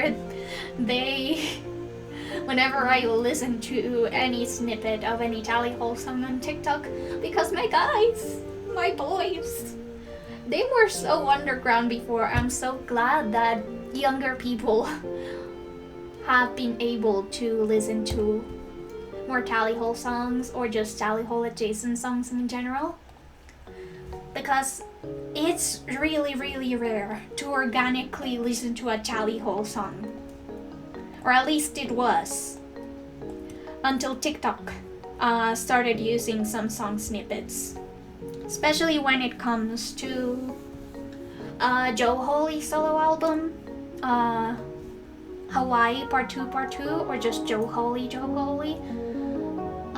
And also there have been some Andrew songs that have been trending. I don't remember them, but it's mostly the ones that are instrumental.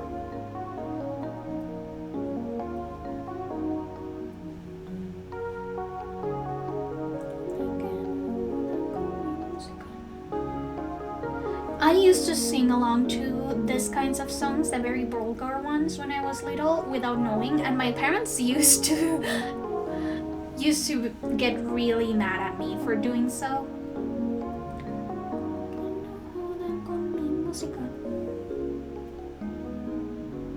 But honestly, knowing how vulgar Colombians are in general, I believe that I was within my right.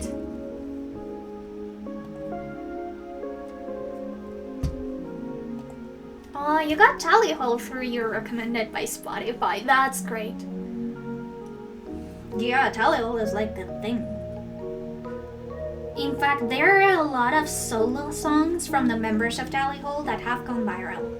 I remember when Turn the Lights Off became viral because of Five Nights at Freddy's. And while I was very happy that Tally Hall was getting so much recognition, some people were really, really annoying about it.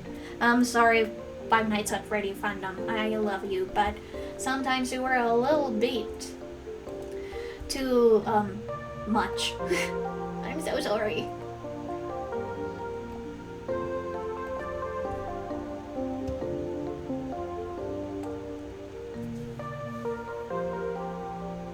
Yeah, there are a lot of snippets that have been used for like animation memes or edits, and that's why Tally Hall has become so popular in the past couple of years. I was super surprised when YouTube's actually created plushies collaborating with Tally Hall, because back in 2017, 2015,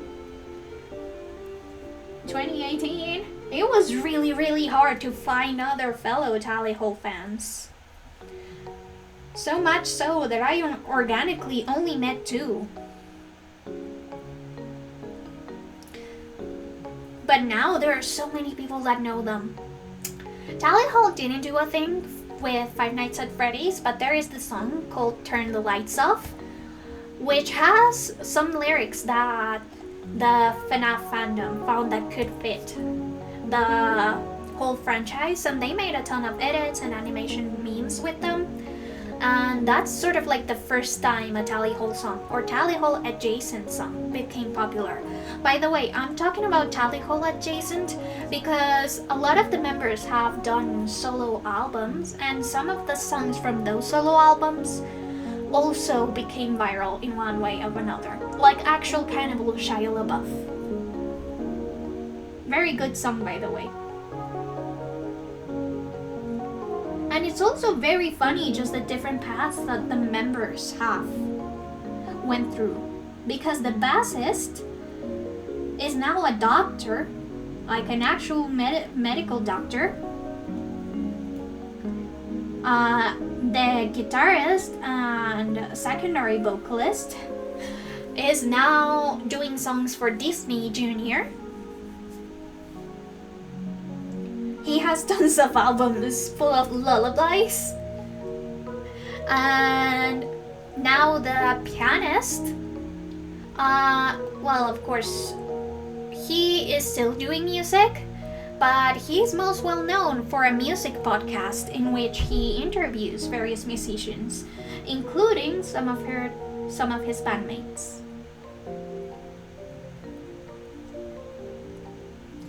As for the main vocalist and leader of the band, unfortunately, he has schizophrenia and he has refused to get treatment for a very long time.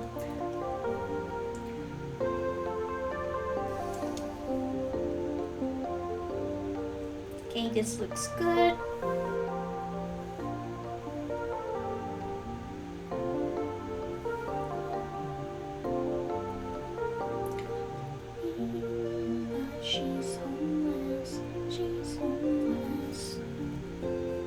Ninja Sex Party, I have heard of them, and I think I have heard a song or two, but I wouldn't consider myself a fan since I have only listened to a couple of songs.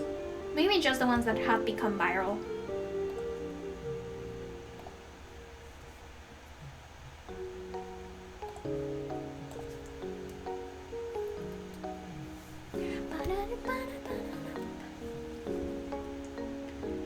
Ooh, this wave and flower pattern, I'd be very interested on recreating in this one. Snake palette. Snake palette. Maybe this green would be good to make a pattern for this.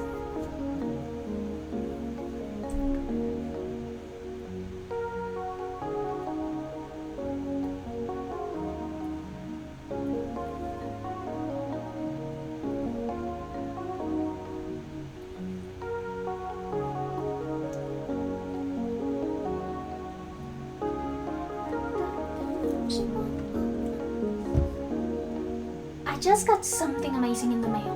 Oh my gosh, $800 tax refund! That's more than minimum wage in Colombia, by the way. So you have gotten some good old cash from that. Congrats, Stefan! I don't know how to file for taxes, so I wouldn't know if I would ever be able to get a tax refund. I don't know if I should even file for taxes. Wait, do I have to file for taxes? Have I been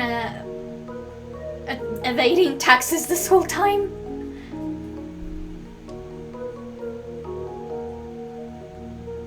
Well, I don't have property. I also don't have a stable job. I don't pay for any services. Nah, I don't like this pattern.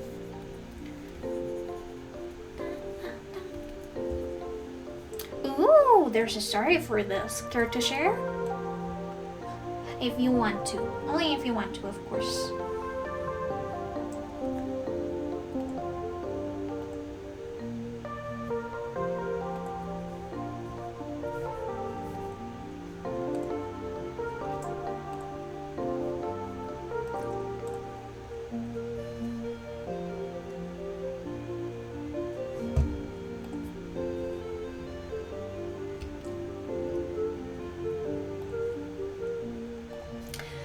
In 2023, I registered an LLC that never went anywhere. It was to sell environmentally friendly kitchenware like palm leaf plates. Aww.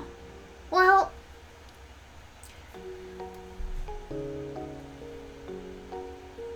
I'm sorry that it didn't work out, but hey, you got a tax refund.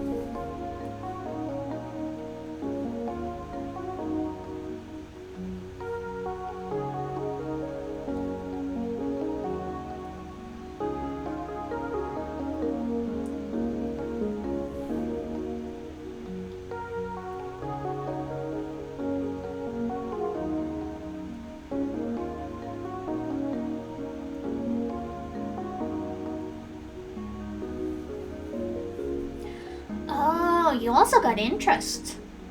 Forgot to dissolve the business before established date and had to pay 100 in taxes. Oh, okay. I don't know much about taxes in general, but I'm glad that you got your money back. My girlfriend is a witch. Bum, bum, bum,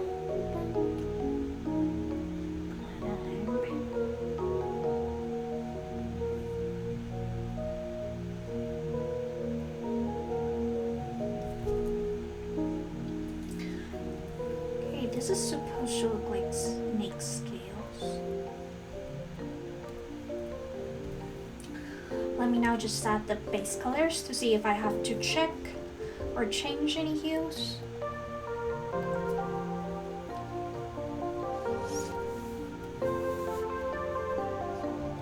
I have never actually, or well, I have, but I have not made characters with this pale of a skin tone in a very, very long time. Usually my skin tones are way darker than this, because at least that way I can see if I am actually coloring somewhere.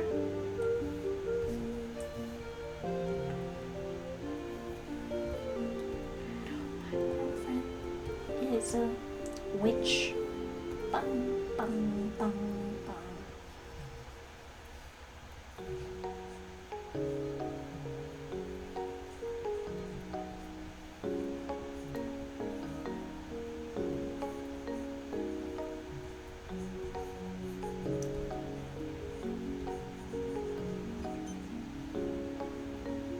I know my girlfriend is a witch.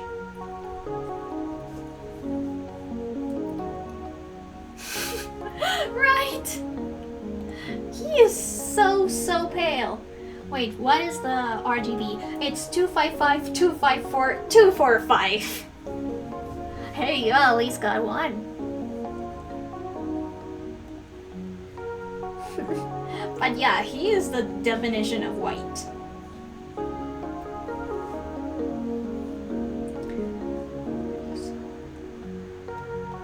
Okay, this is just white.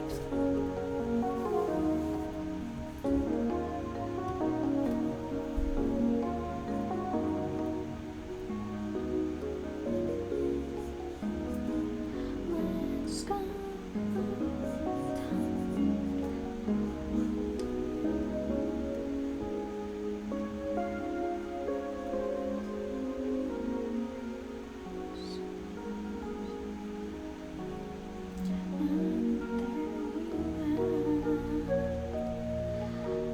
The good old-fashioned razzmatazz.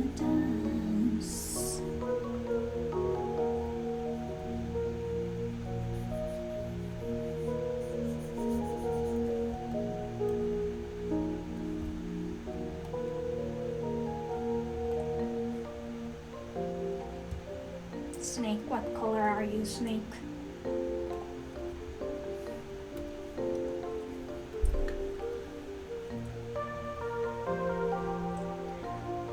Wait, now I'm actually curious. What is the color that the wood element is usually attributed to? I swear if it's yellow, I'm gonna throw a fit.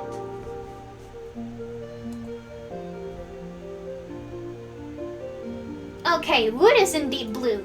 Great.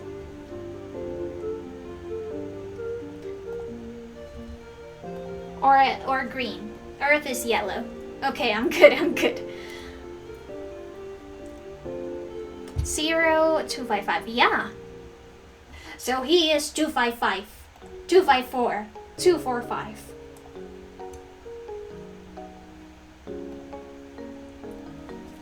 So see, not entirely white. He's sort of white, but not entirely. Let's go paint the town. Also, I'm surprised that water isn't part of the 5 Chinese zodiacs. Or is it? Wait. Fire, earth, water, wood, metal. water can sometimes be represented by black. Huh, interesting. Razzmatazz.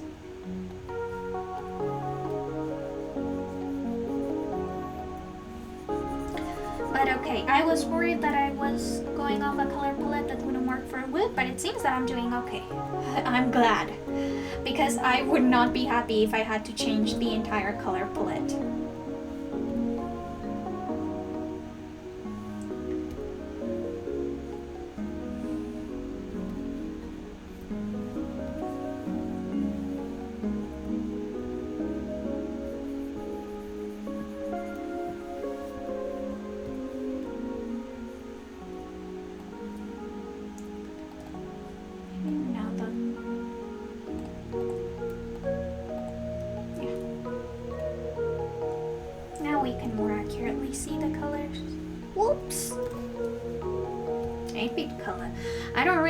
Much about how color works in the digital space, aside from this color looks good and this one doesn't, and how to convert to CMYK. But yeah, color look good.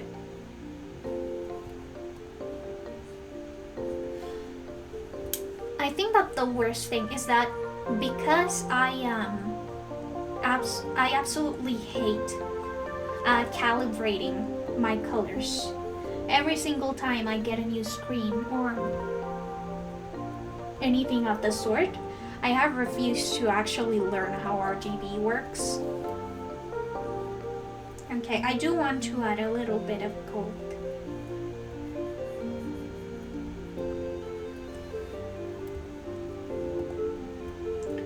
And I think that for the tassels, I'll use this bright green.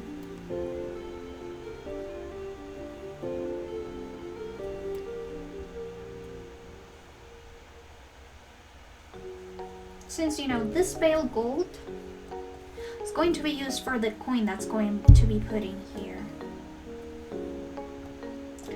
And then darker version of this could be used as the jade. So that way it contrasts from the Hanfu.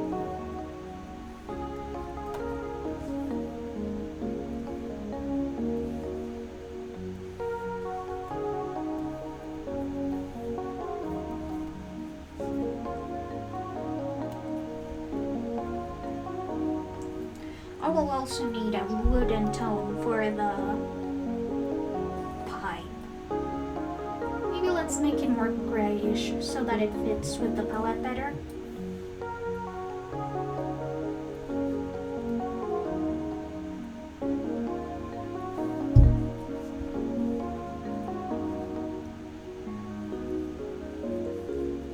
Let's see.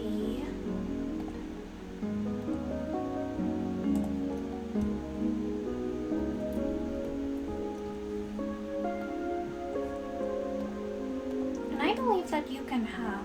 Wait, no, all of the pipe edges are gold. Huh. I guess some golden accents wouldn't hurt. Even though I don't like usually mixing metals.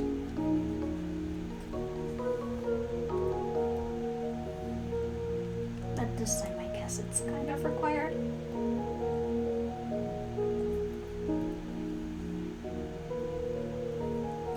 Now for this specific tassel, it's also going to have a jade stone. Hi Lily VT! Sorry, hi Lily! Yeah, no, way too used to just reading the whole name.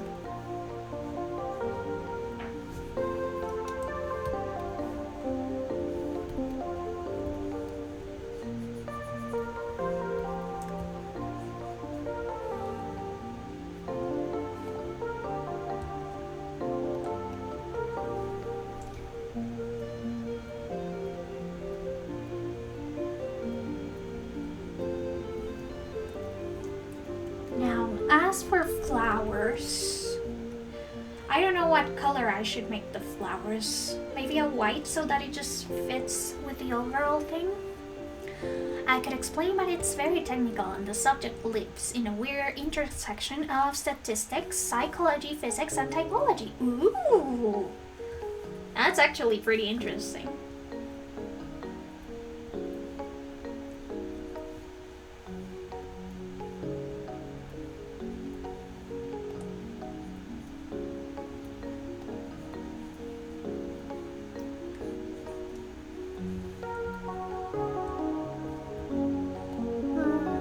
I don't like the color of this. Maybe if it was normal lighter. A warmer green.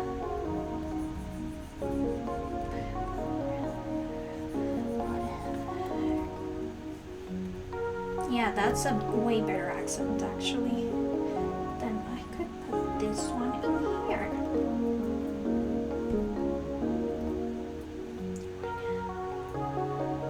And then this could be sort of translucent.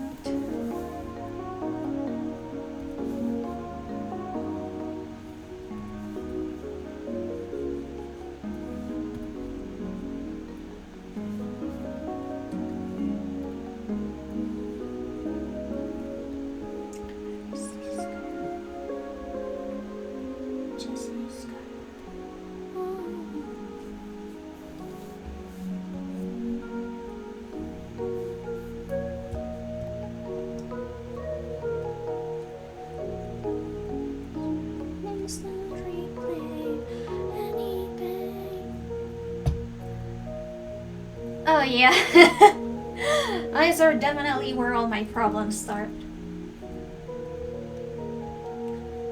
Now, the color of green that I use for the...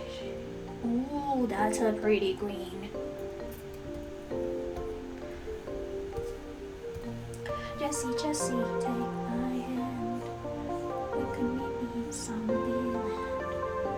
You know inside every house.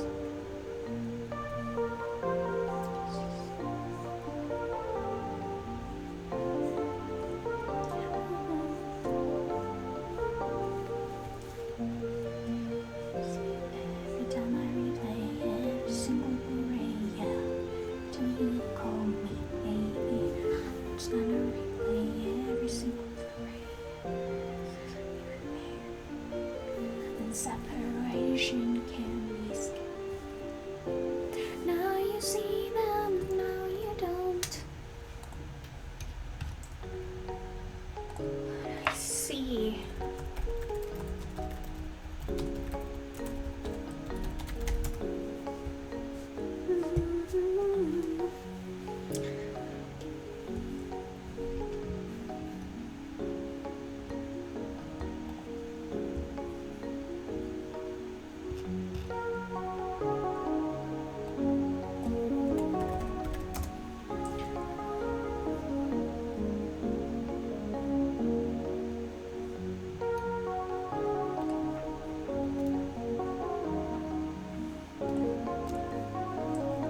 Okay, so we have this thing called dice. What else?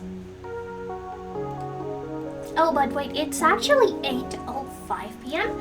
So I'll be taking a small 5-minute break to hydrate and go to the bathroom and grab a snack. And then I'll go back and continue drawing. So I'll see you in a little bit.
Okay, so hello, we are now back. I hope that you guys took this time to hydrate, have a little snack, or do anything that you needed to do during this time.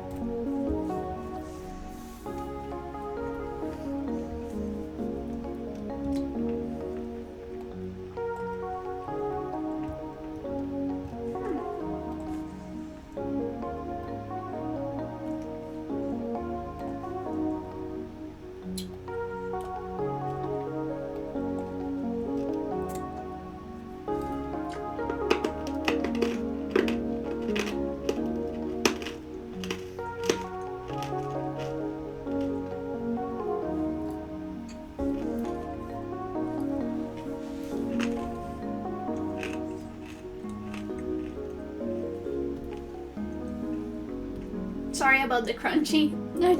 I just had some hard candy.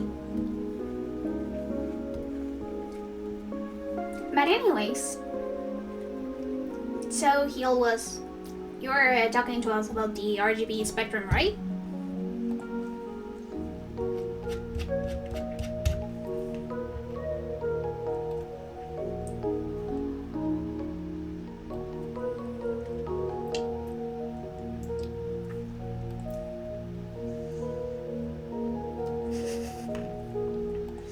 Does it?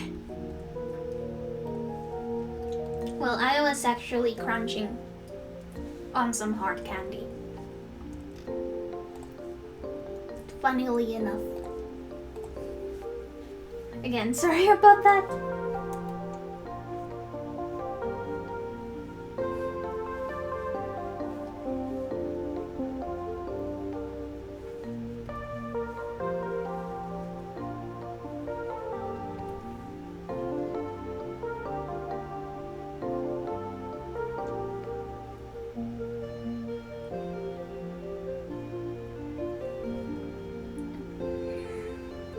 So yeah, I'm just going to add the plum patterns in here so that they are cohesive with the sleeves.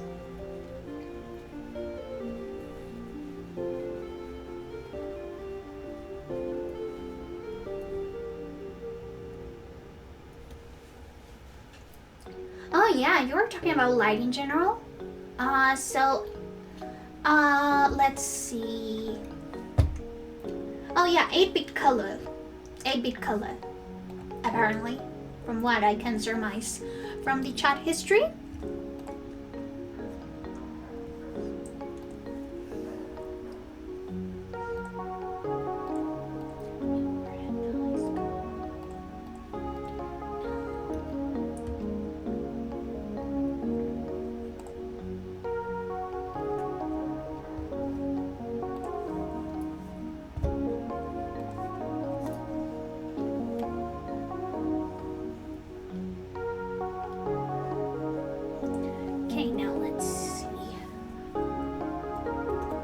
Oh yeah, you're going to like explain how RGB or how 8-bit color works. Sorry.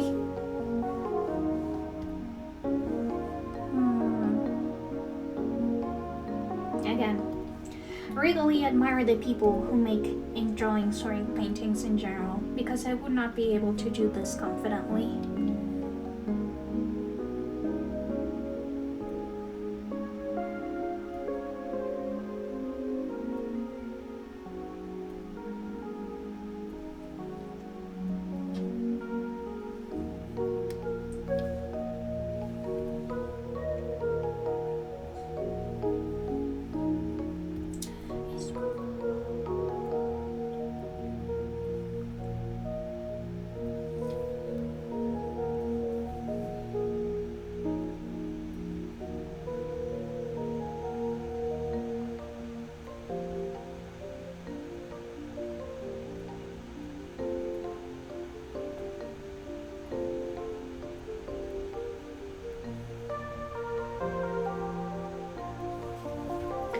These petals that came out of Monkey, I can just delete the areas so that they actually look good. Sort of cohesive.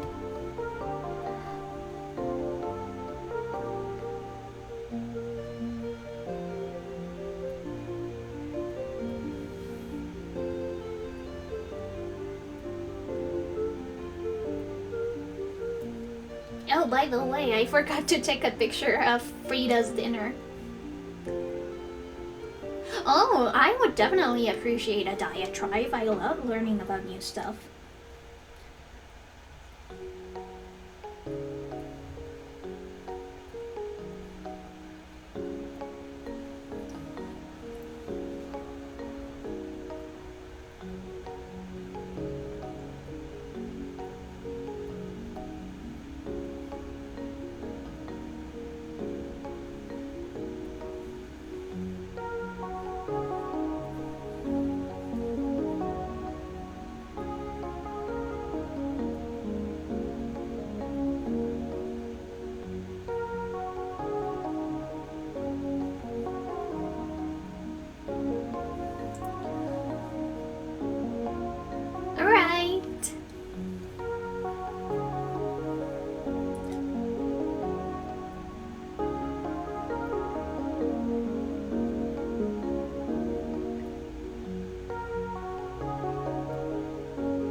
To see if I can actually get away with just making everything silver.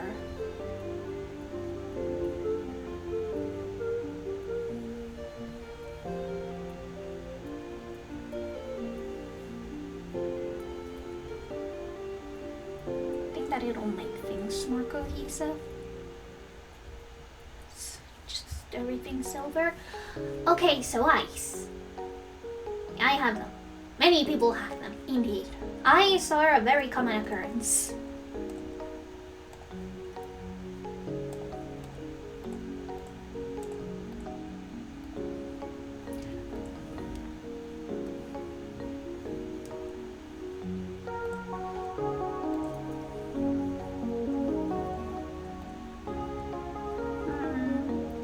Maybe I could add an extra pattern with a lighter green or yellowy.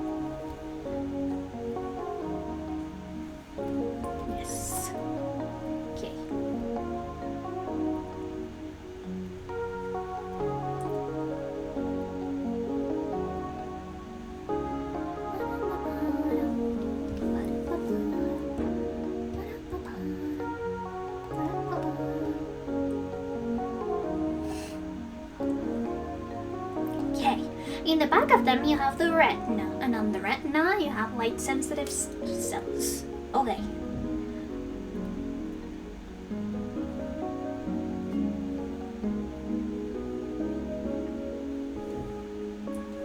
Okay, these sweaters are pretty non-specific.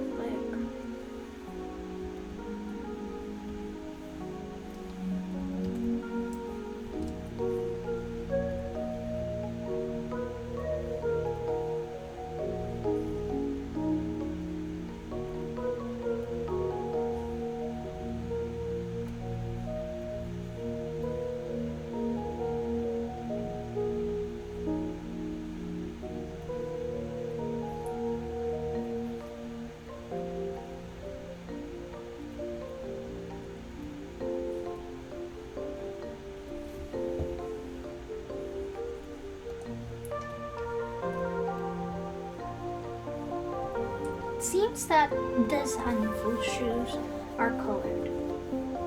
Which is great because it really sells the snake motif.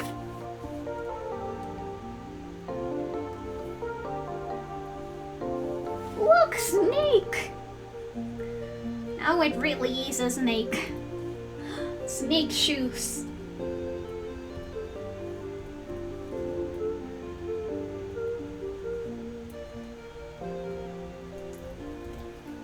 Okay, they come in two types, cones and rods.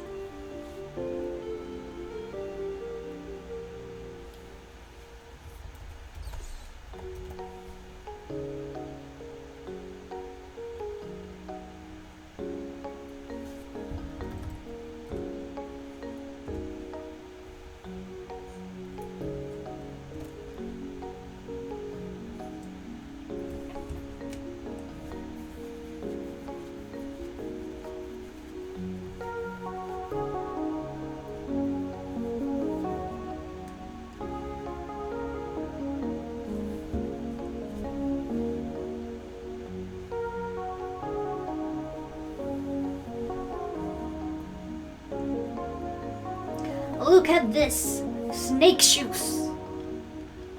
Okay, rods are cringe. Rods are cringe. They get activated by all wavelengths, so they don't matter much. Okay, so cones, I assume, are more for light detection rather than light differentiation.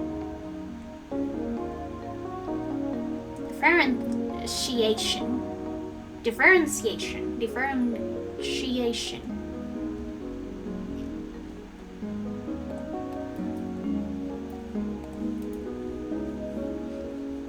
But okay, they're more about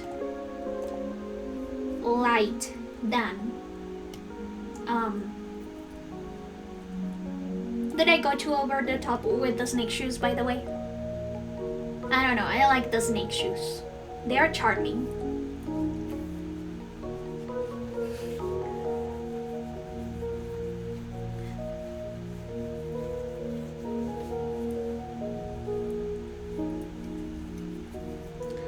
Let's see.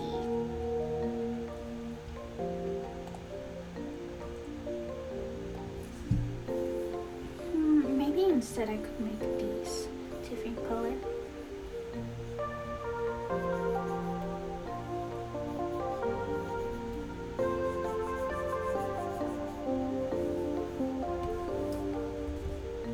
Yeah, that looks great.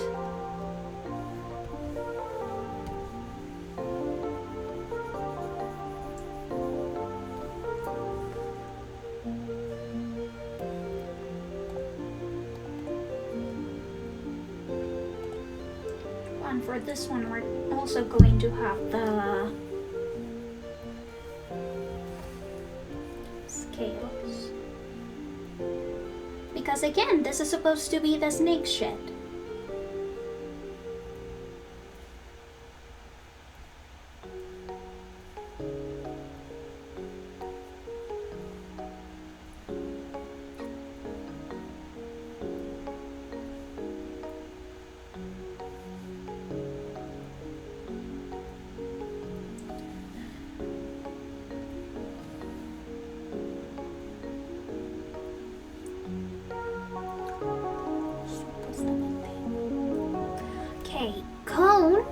However, get activated differently depending on the wavelength of light they're exposed to.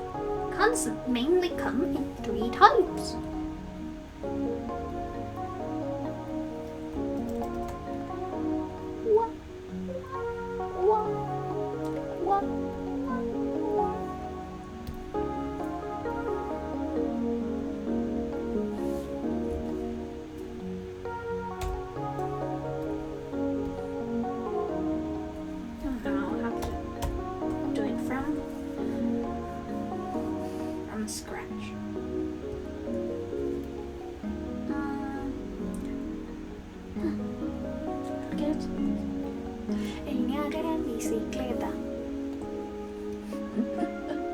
Again, I am singing songs that you are not able to hear. I am sorry.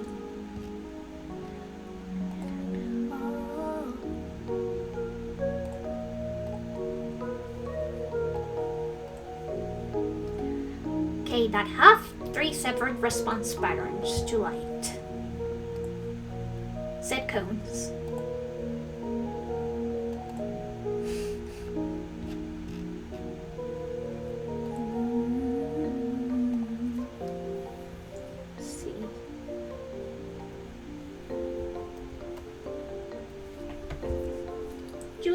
This to have some sort of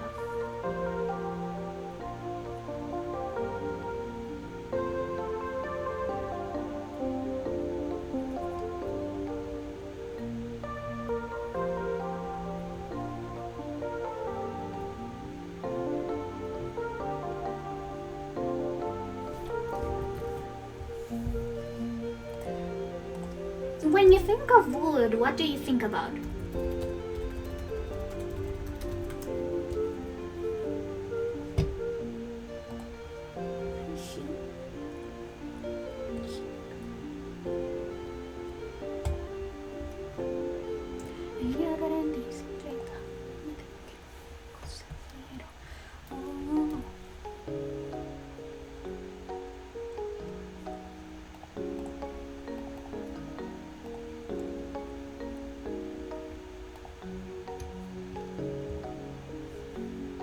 You know, I could always use the eye color as an accent.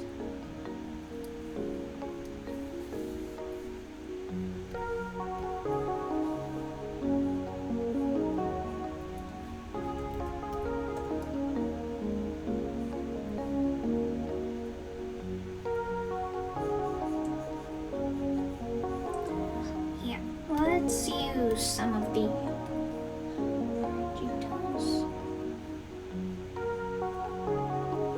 I mean, what is green if not just a bluish yellow?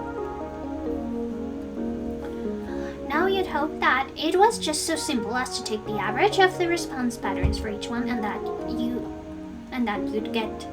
be red, green, and blue. I mean, yeah, that'd be the common sense option.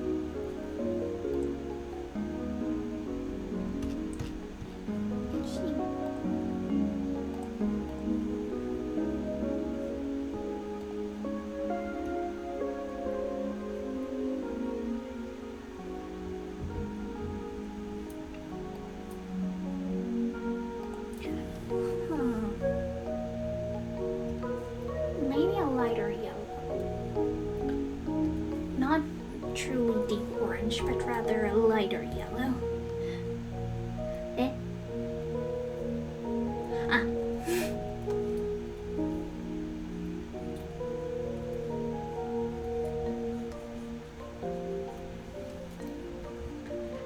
Yeah, this looks okay. This looks presentable.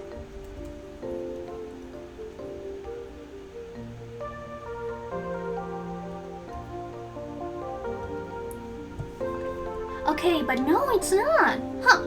Because for some reason the response patterns are both non-linear and adversarial. I don't know what those words mean, but I assume they're opposite of each other.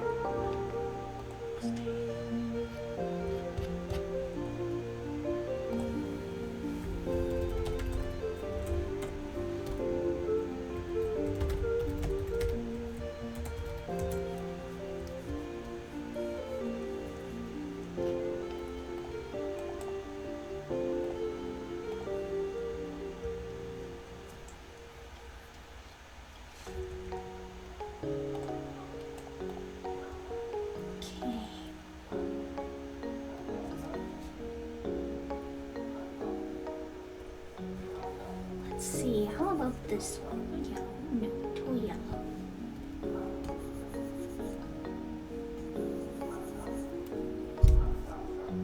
I don't mind this palette.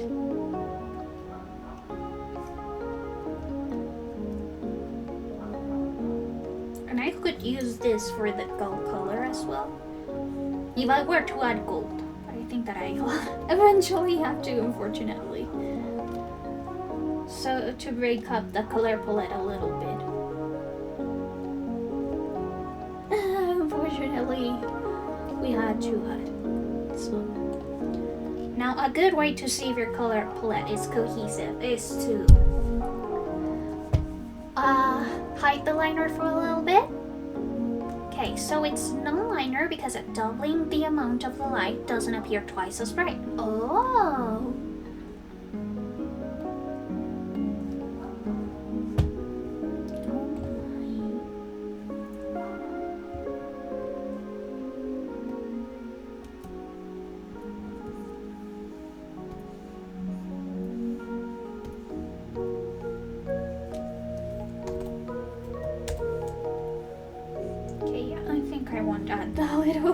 Blip. I think that this is enough.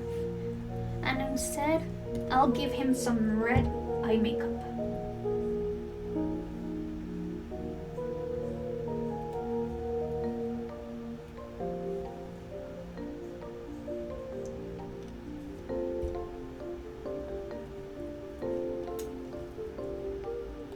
There we go. That is a pretty palette. I am proud of this one.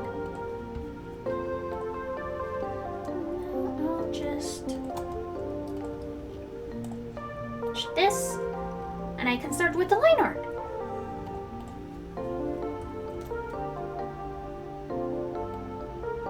Okay, let's see. It's adversarial because as one cone type gets activated, it in turn starts deactivating the other cone types. Huh. Wait, so is that why when you see an image that is very, very saturated with one color, when you close your eyes, you see the opposite color?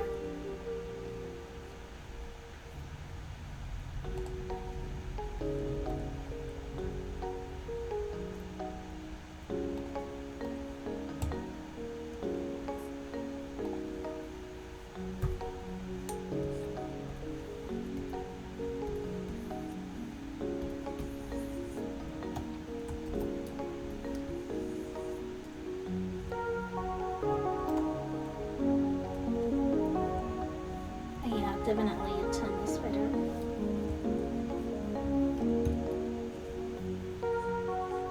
I'm also looking at more lotus flower print references because I'm not happy with the lotus flowers at the bottom.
Kind of. It's all because your brain has no reference for what true anything is. So it'll try and color balance. Oh.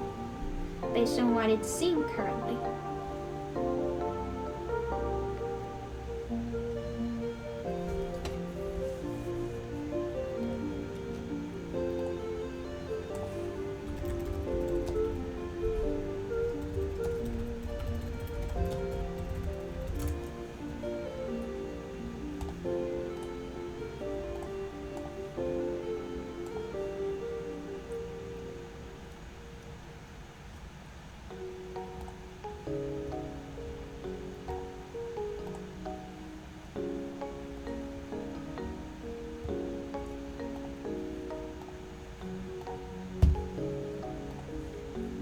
So if you see a bunch of red, it'll start desaturating it until your eyes get used to it. Oh.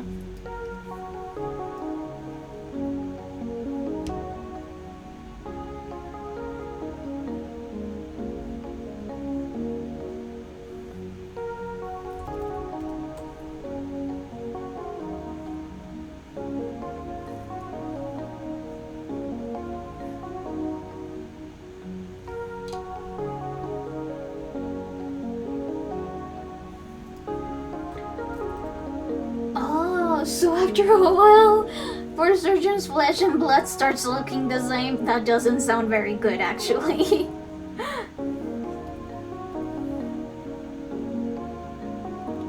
Perhaps as a surgeon, you should be able to see the difference between flesh and blood.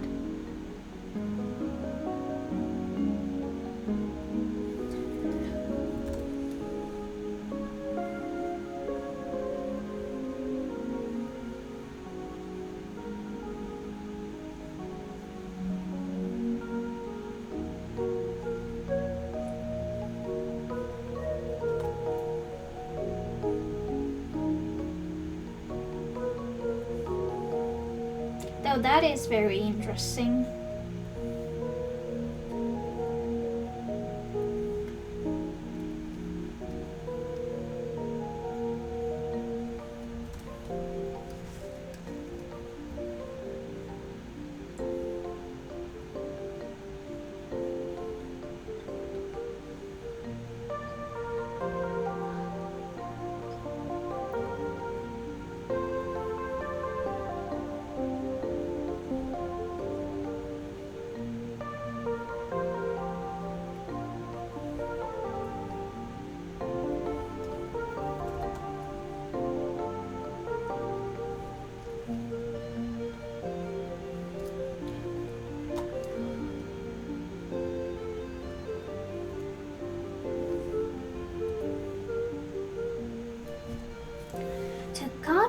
Oh, this is why surgeons wear that greenish blue. I never thought that was actually an explanation for that. That's very interesting. Si no puede, no puede, no puede, no puede quererte. Como yo que tanto te he querido.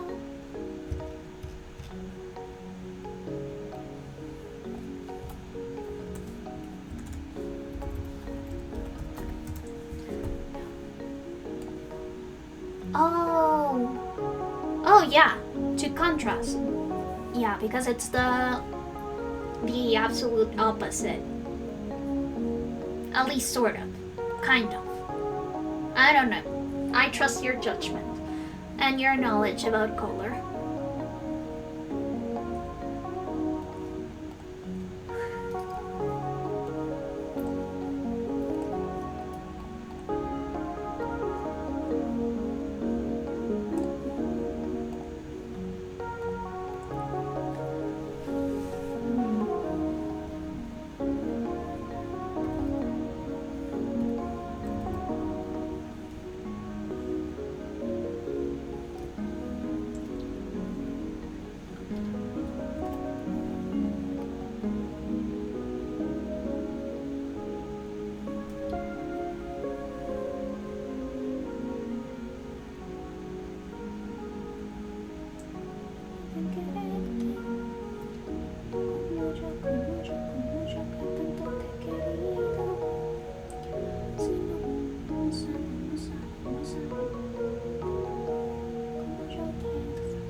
You can see this being the opposite color because when blood gets on the scrubs, the colors mix and you get a neutral brownish color. Oh.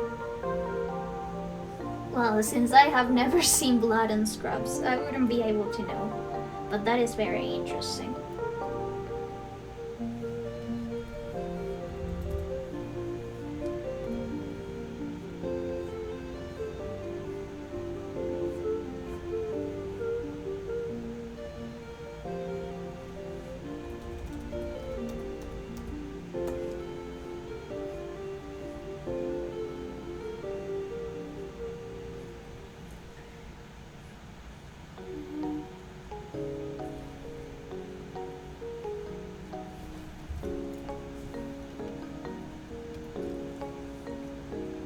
Side, not a side.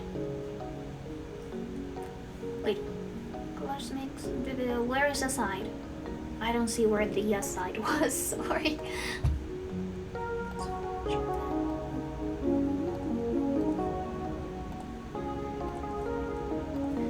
I am actually kind of tired of listening to music. I'm gonna put a mix or something on YouTube instead. So what to do if the cons are not as simple as one would like? What do you mean by the cons? No.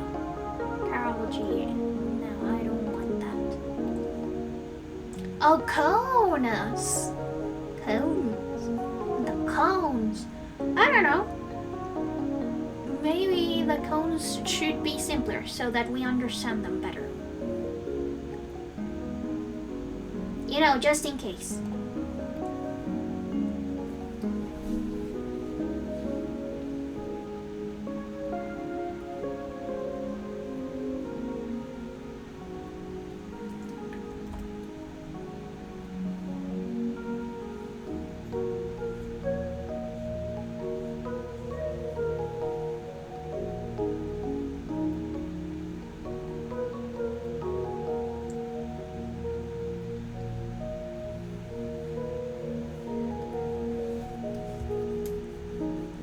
Well, if cones aren't simple, they should just simplify themselves.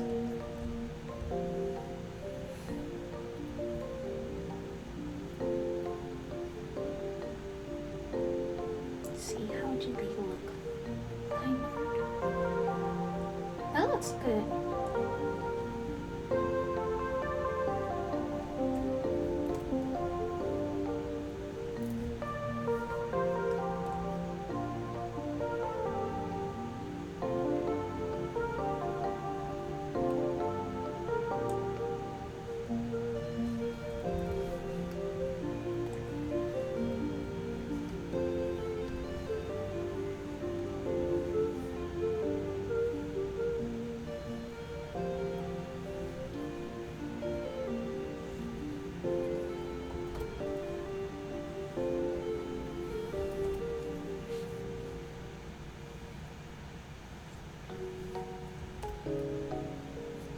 Okay, simple. You sit with a bunch of people down and have them look at mixes of pure wavelengths of light until you've mapped out the whole range of visible colors. Yeah, I don't know if any color is disabled.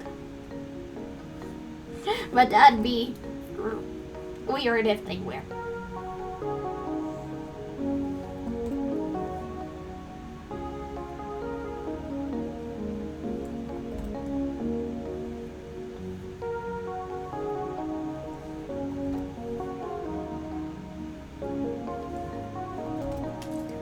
Oh, so there's a whole institute doing this.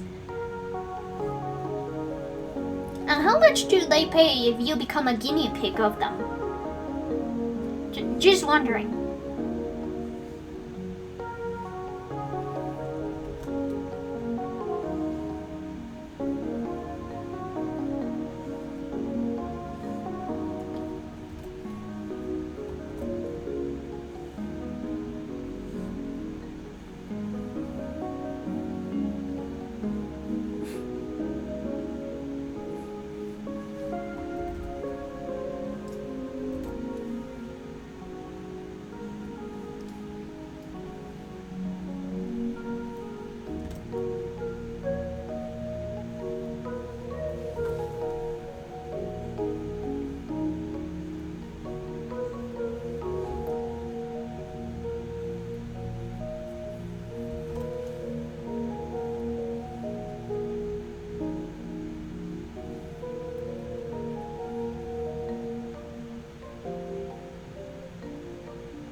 They eventually landed on a pretty good approximation that involved 3 wavelengths at different amounts. That was pretty close to the average, huh?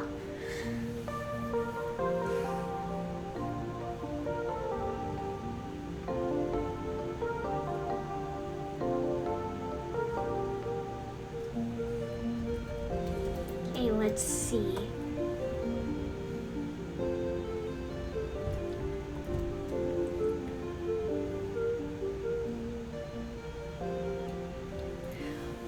They eventually, yeah, pretty close to the average.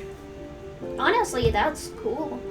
The history of color and wavelengths and the science behind it is definitely something that is very, very weird and interesting, especially because there was always this question of if the colors that you see are actually the colors that everyone else sees, which are the traditional red, green, and blue that screens use. Yeah, that seems pretty self-explanatory.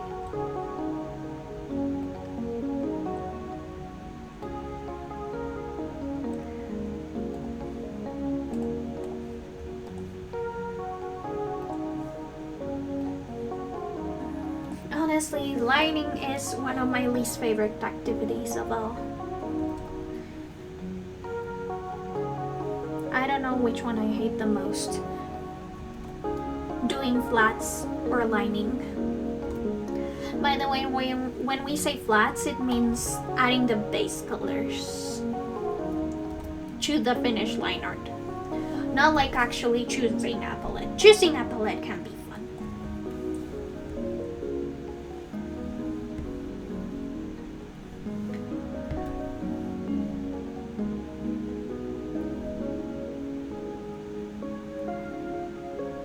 I know that this is pretty far away from what probably the traditional Chinese doctor would use, but I'd like to give my characters a little bit of style. Oh, however, the concept doesn't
I have been muted this whole time. I'm so sorry.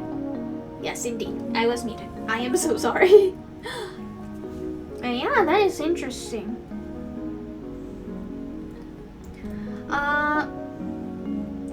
History and science, when it comes to the development or some things, including language, usually don't tend to agree most of the time. But also they do find some common elements between one another.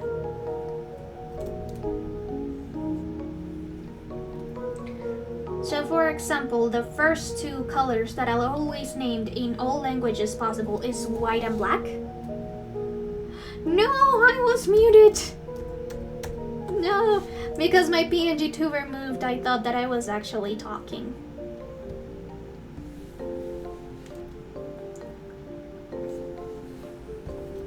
I'm so sorry. I was muted.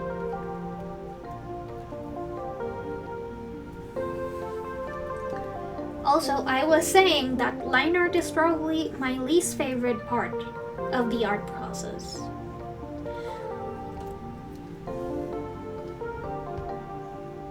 Combined with doing flats.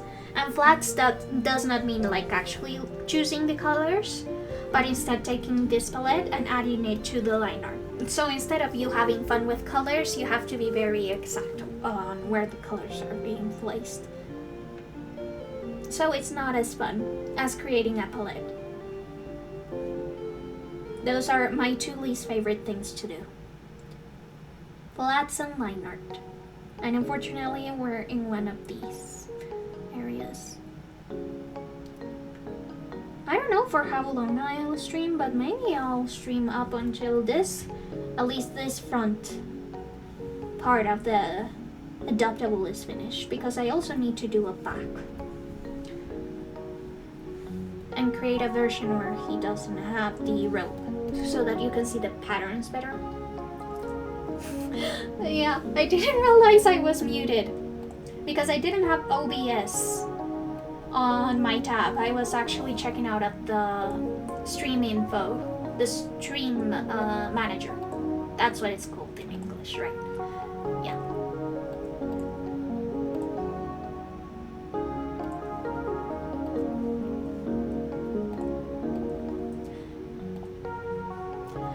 Oh, now actually getting to the RGB, but that's actually interesting. Was the eye investigation not interesting? I think that it's pretty interesting, in my opinion.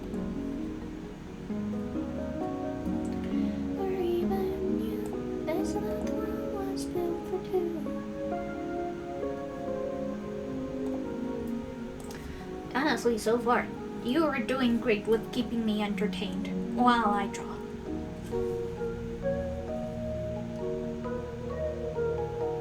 I mean that as a compliment, by the way.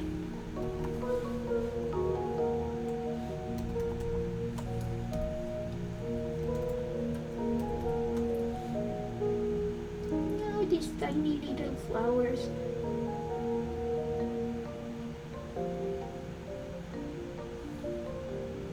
I still don't know which type of flower these actually are.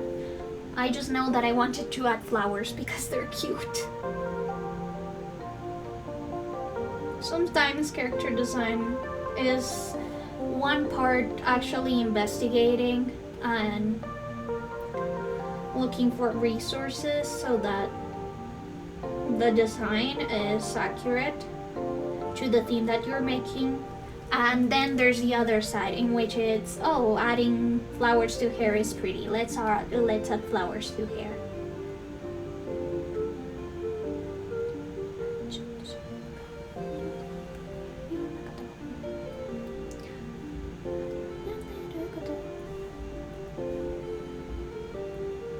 And nobody told me that I was muted. I think I was muted for like half an hour. No wonder my concurrent viewers went down. They weren't listening to anything I was talking about. Oh, and my riveting commentary.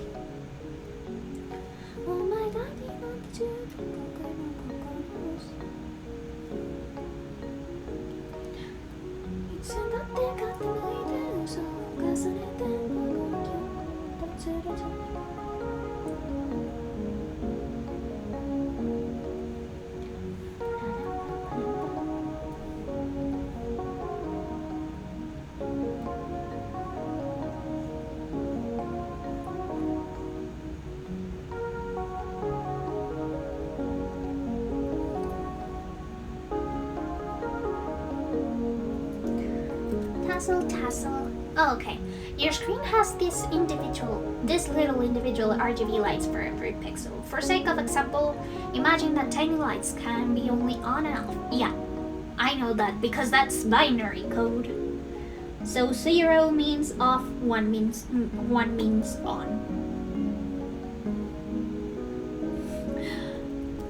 Probably the very few things I know about computer engineering.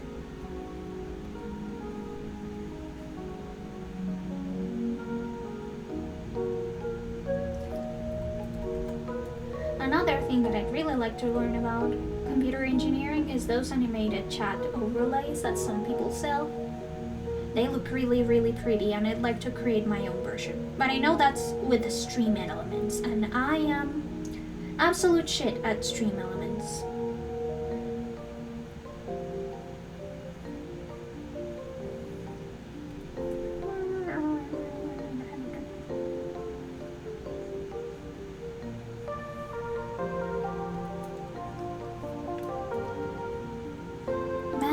Kageto project is so old. I feel so old.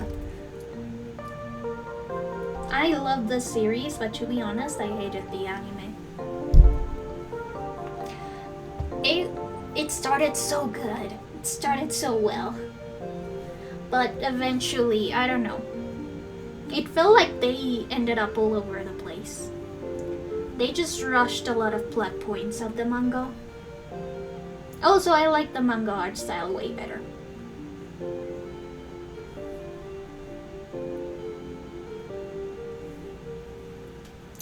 For every pixel you can imagine that there are 255 of those little on and off lights for the individual red, blue, and green channels. Yeah, that's like screen resolution. So I suppose I have that amount of pixels in my computer.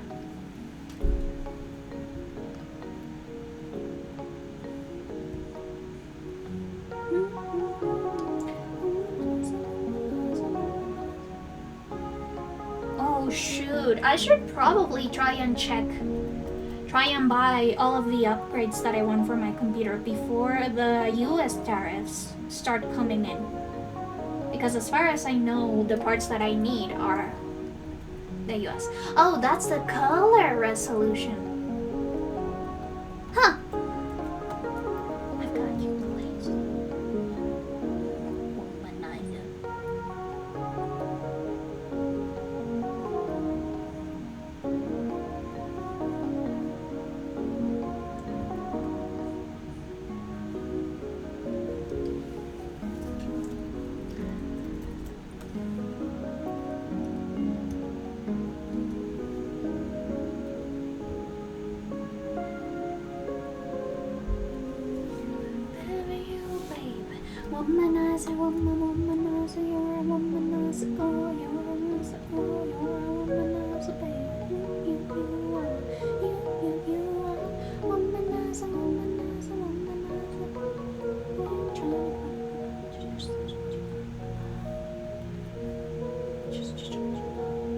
Okay.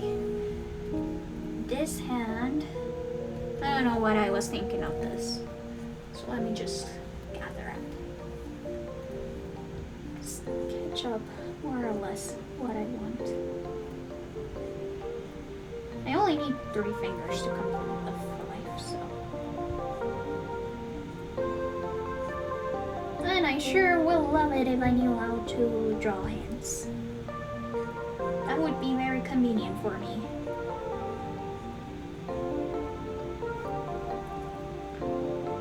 Okay, this isn't entirely offensive. An entirely offensive drawing of a hand. It's passable. Let's see if I can get it beyond passable. Oh, that's how a screen has 16.5 million colors. Oh.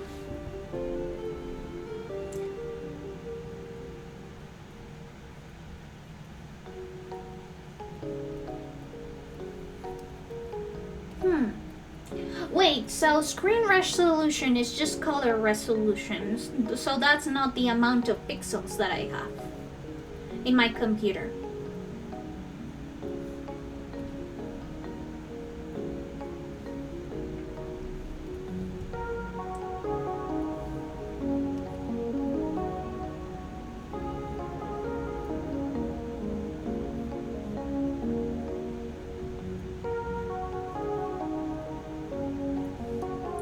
This pinky should be way smaller. Yeah. Shit! Wrong layer! Oh no! Ah! For how long have I been drawing on the wrong layer? Oh, okay, for the whole time. Thanks.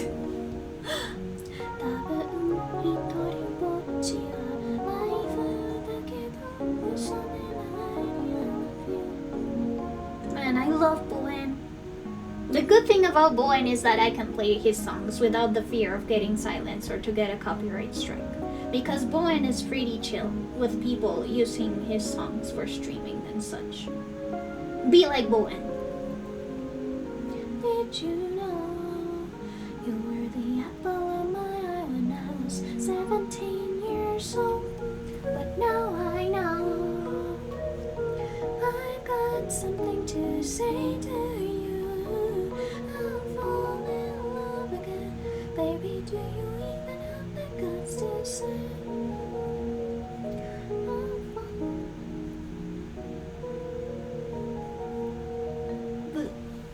This looks so bad.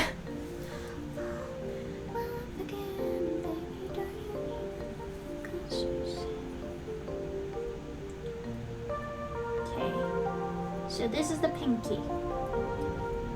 Okay, maybe I'll just have to make them a little bit more extended. Anyways, it's hard for me of the sunny things. So for 255 lights, you can have an 8-bit number. Okay, so how it represents is, yeah, 1 and 0. You know that life is so wonderful.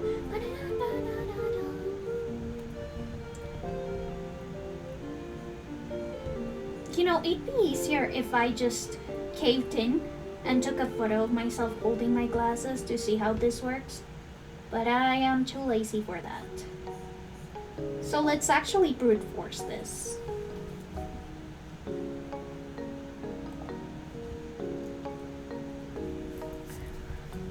Same old day, before you never be talking again. Because we'll never be falling back again. Because you're 17. I do notice that a lot of people start streaming at around 9. I think that's Scry, Mapleborg, and also, let's see, Stefan, I think, also started streaming. It seems that, yeah, 9 p.m. is like the perfect time.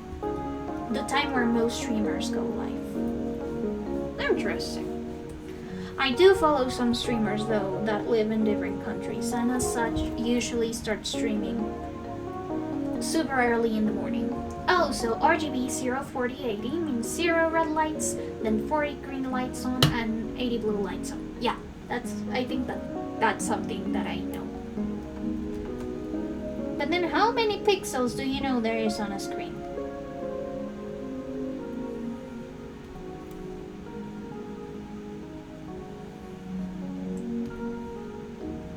Or it's just the amount of colors that you can see is directly proportional with the amount of pixels you can see.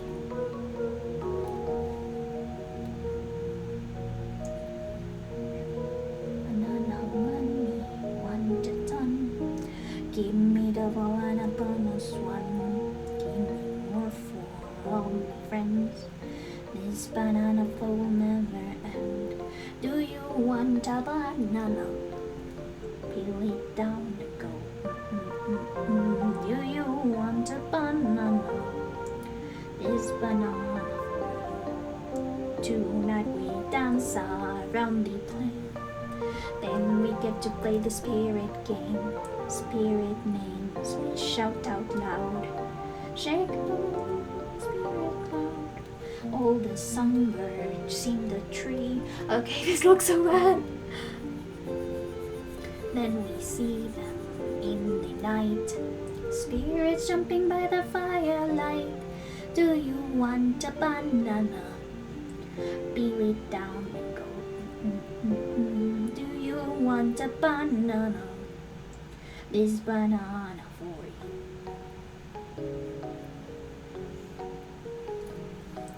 Ah! No! Okay, I give up. I'm gonna try and look for a stock image that I can actually use for this, and a person adjusting glasses.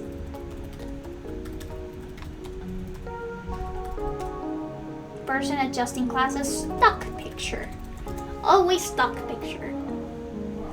Can shape on doing your bumper.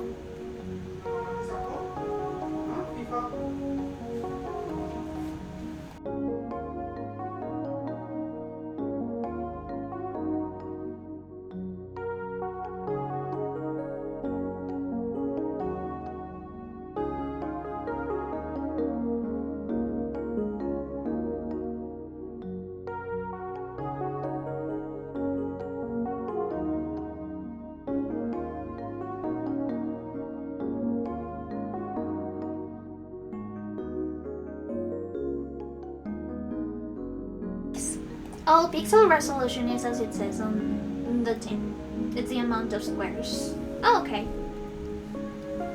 Okay, here's my reference picture. Let's actually break it down so that I know what I'm doing. So, Pinky goes here.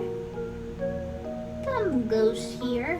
I was indeed right about this fold of the muscle that connects to the thumb. Then, here's where the knuckles start.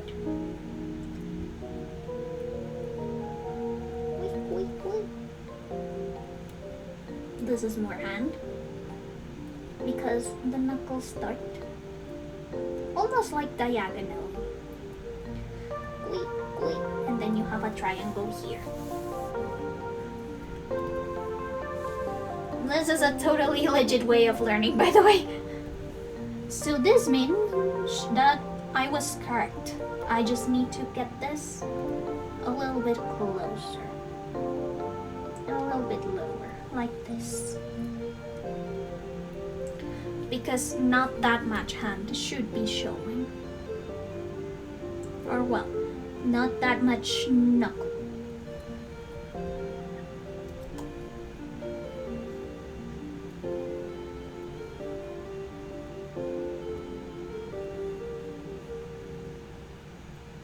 Yes, indeed, I should be able to see some folds. Man, I hate drawing hands. It's my least favorite thing to do ever.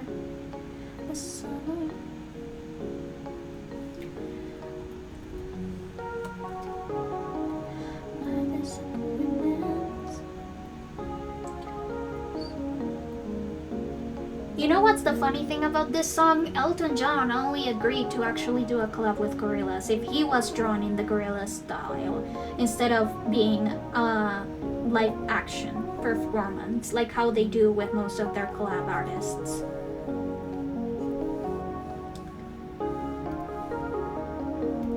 Okay, so you can actually see some of the fingers.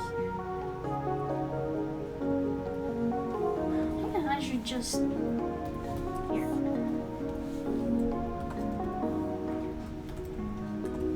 Oh my gosh, it's so big. There we go. Reference picture. Try to get to Atlanta. Beach blossom highway.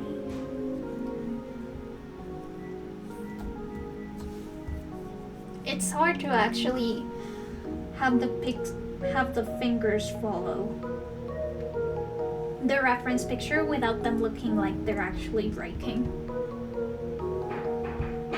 Other side.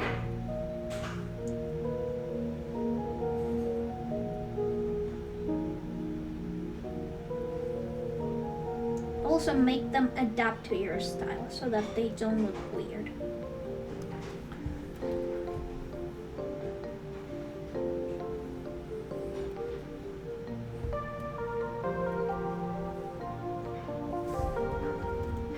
Because, like, look at this. This looks weird. This looks weird.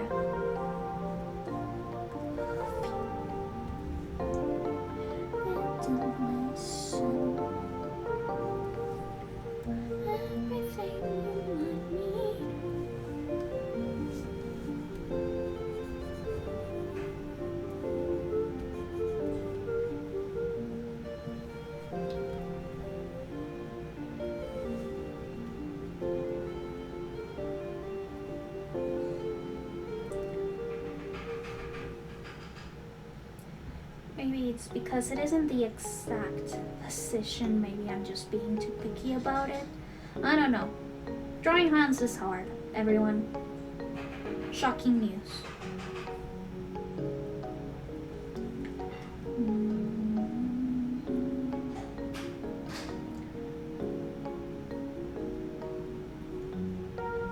Then it goes like this because this is the carpal tendon. Good enough. Oh my gosh. gosh, these hands look so bad. I hate drawing hands.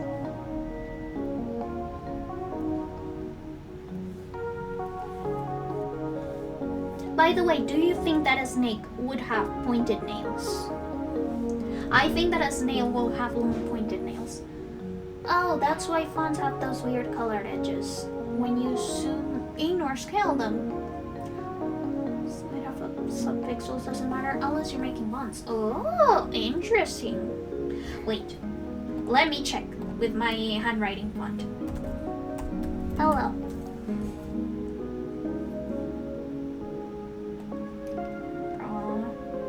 Let's see. Yeah, very pixelated. And now let's look for an actual font. Let's look for Microsoft Jingle. Oh, I see. They are indeed. They do have indeed some slightly colored pixels. Oh, and that's why you have specific images for each size of a pixel font. Oh. That's actually something that I didn't know.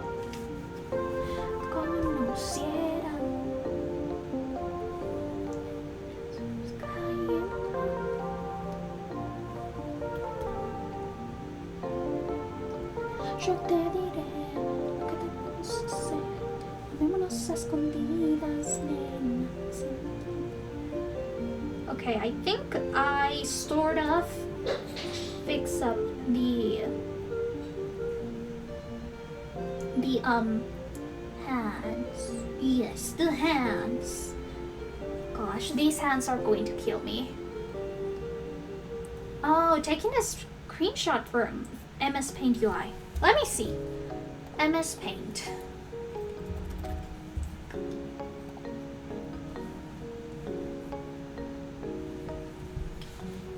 First of all, let's draw something.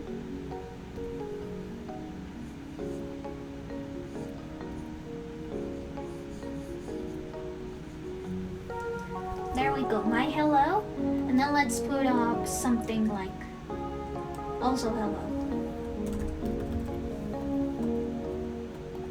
At 18 scale.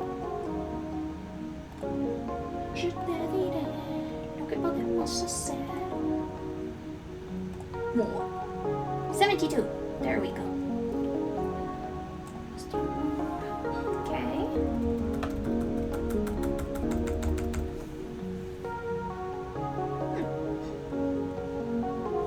Oh, I see. So this dithering.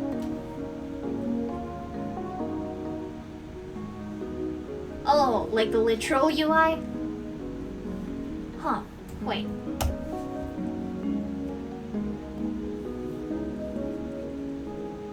Okay, took the screenshot. Open. Let's see. Yo te diré lo que podemos hacer. Amémonos a escondidas, nena. Sabemos dónde nadie esté. I don't get it, but I trust you. This hand looks so abnormally thick just because of how much I focused on getting it right compared to the rest of the line art.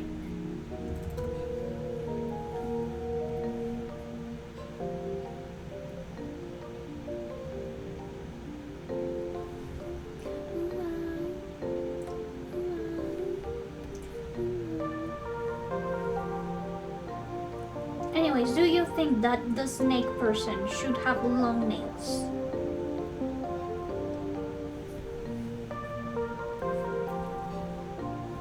Then again, maybe it's the older UI that has that color stuff.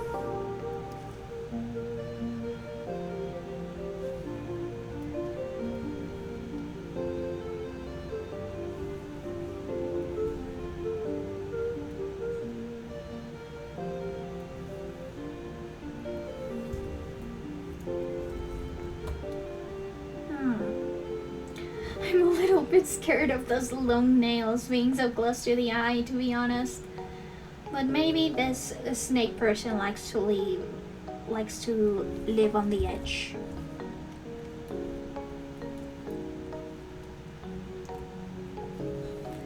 Let's continue on with the braid, you know. I have never been good at drawing braids. I have gotten better because I have gotten a ton of characters that have requested to have braids on. But I used to hate it because I don't know how to translate the inherently 3D way a braid works into 2D. And it took me a very, very long time to actually learn how these guys work.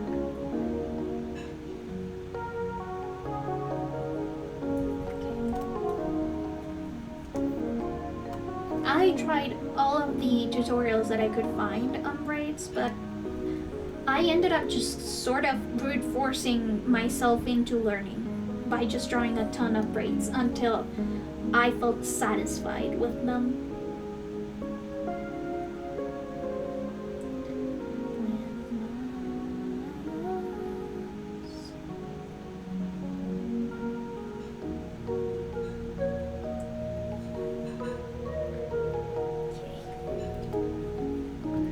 There we go.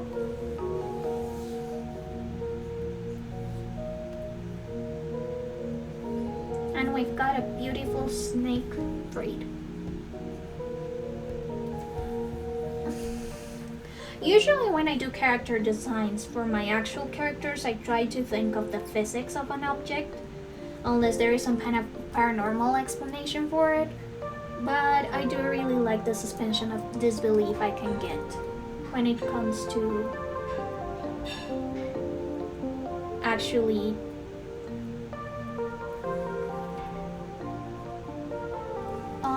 for what? Let's see, art resources. Oh, I see. It's probably because my screen resolution might be too high. But now I get it. Thank you for explaining.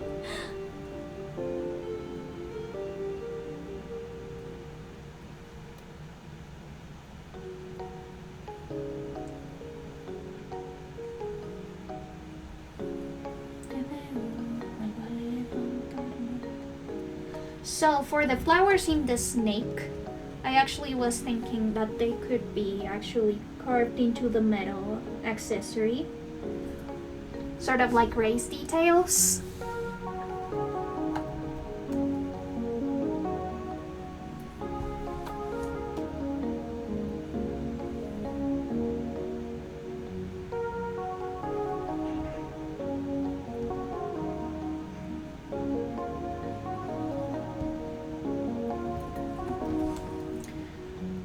Problem is if they'll actually show, or if I'd be actually able to create the illusion of an embossed pattern. Oh yeah. Yeah. Oh, I see. So it's because of the alignment.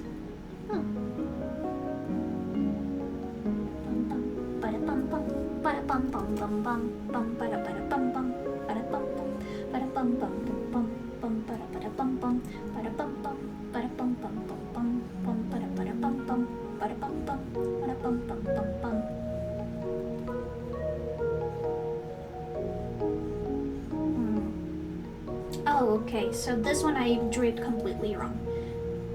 It's not supposed to be a whole flower, but rather the petals organized in a flower shape. And I think I should probably do that with a smaller brush. The 7-pixel brush is too thick for me to actually control it for these kinds of fine details. Are you okay, Annie? Annie, are you okay? Would you tell us if you're okay?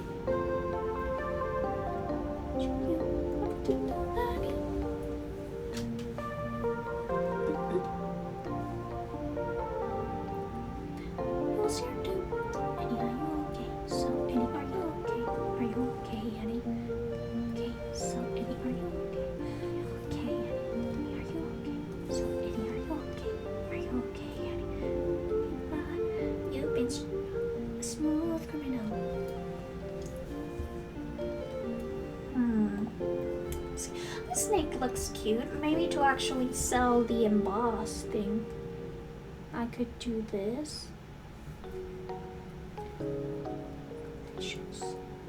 I was obsessed with the music video of this song when I was little. Just the whole mafia setting, Prohibition era mafia setting, was so fascinating to little me, because I believe it was my first actual exposure to those types of storylines. There's a lot more, that's just the very basics. Ooh. That's okay. Sure that I'll learn more about it along the way, given that I do want to learn more about computer engineering.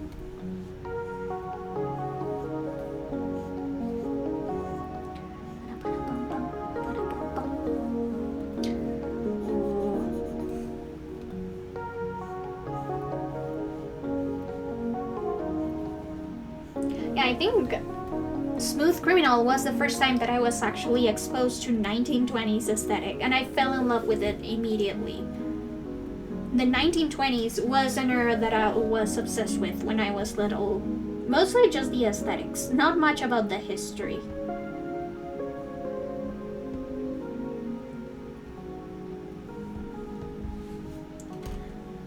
Especially because... was it Art Nouveau? No, it's not Art Nouveau. It's another one that's related to it.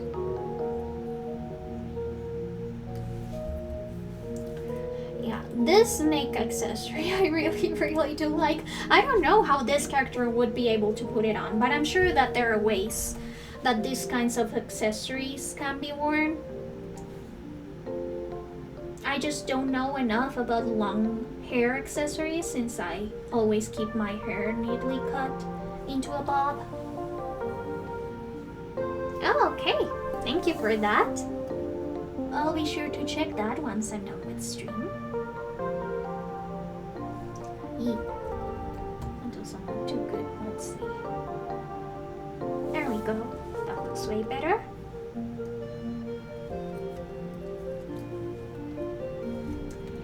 Let me see. This is the one that I'm using for reference. So I believe that this one should actually be tilted just a little bit more. There we go. And maybe let's add a little bit more detail on it. Some more markings. Since this is supposed to be all metal, silver, with the emerald eye, or just a very green jade eye.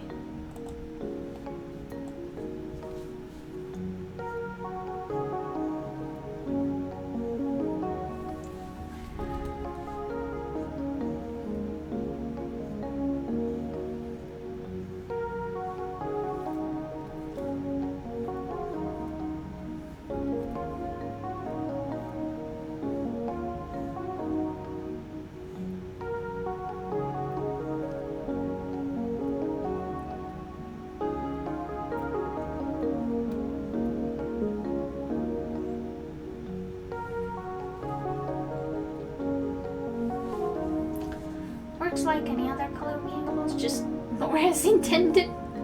But just a quick note on color pickers, I'd recommend checking out the one in Okinawa. Okay, I'll check that one out.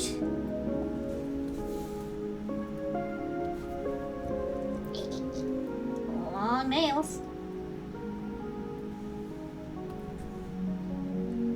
Ooh, I wonder if the Chinese had some assassination tools that worked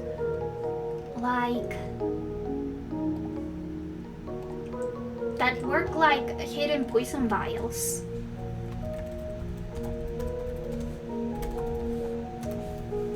Or something of the sort.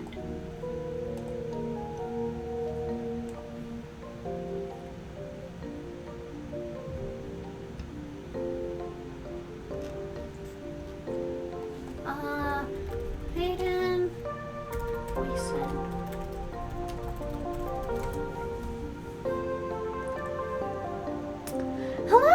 Hi! Nice to see you!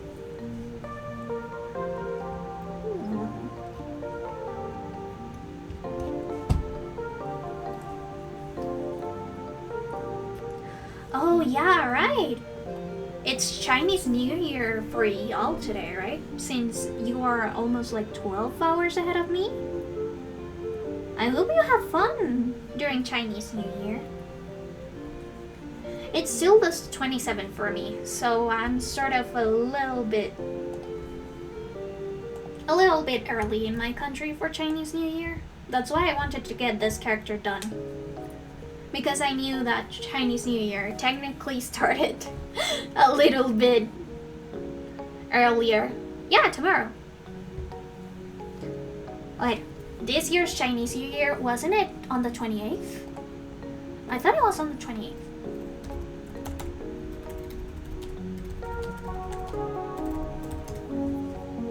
Or was it on the 29th? Now I'm confused. Oh, it's on the 29th! I thought it was on the 28th. Thank you so much for telling me. I didn't know that.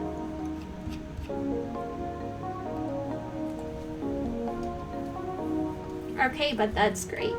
Because that means I have one more day left. Yes! One more day left to finish this guy. Hey, drawing men. They look so dorky in my style.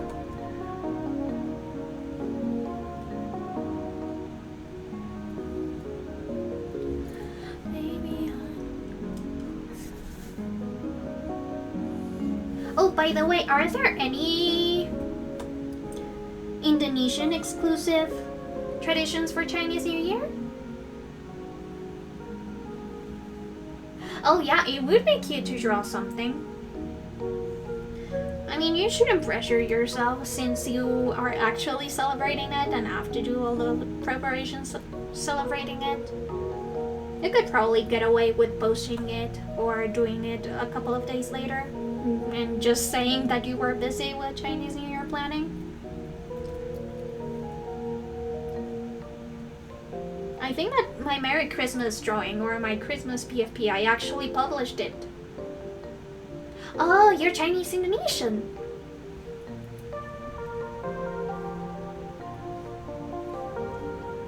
Oh, I do know that there are like different versions for other countries.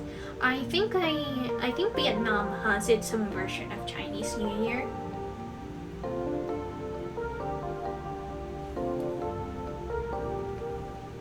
But that's cool. Either way.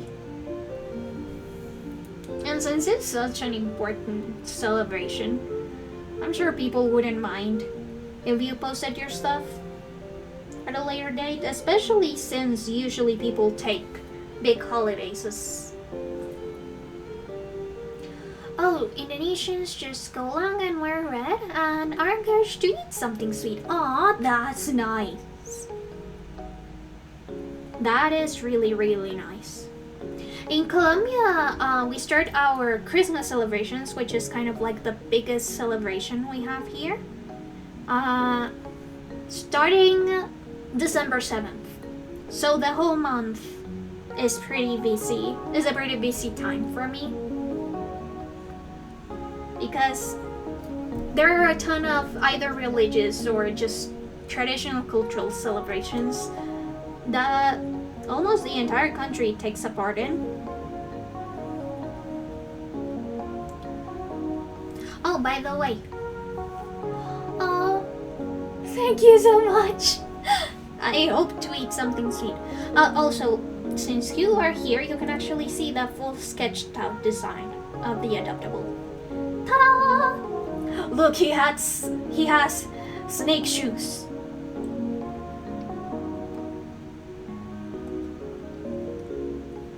But yeah. Snake shoes. I was worried that maybe this kind of green would be considered more for like a water snake, but it seems that wood also has blue and green associated to it, so I am thankfully not as far away as I was from the element's color. But yeah, he has snake. He has snake shoes. He's wearing a hanfu, but I kind of combined it from different areas. And he also has this little snake accessory for his hair. And little scales on his face. Thank you! I'm not super satisfied with the lotus print. I might be making it different for the final design. But these green ones, the ones that are in the lighter, almost jade color part of the hanfu, are actually plum blossoms, because I know that they are very popular winter flowers. Yeah, these are just nondescript flowers I wanted to put in his hair because they're pretty. I wanted him to be some sort of apothecary or doctor, somebody that works with plants.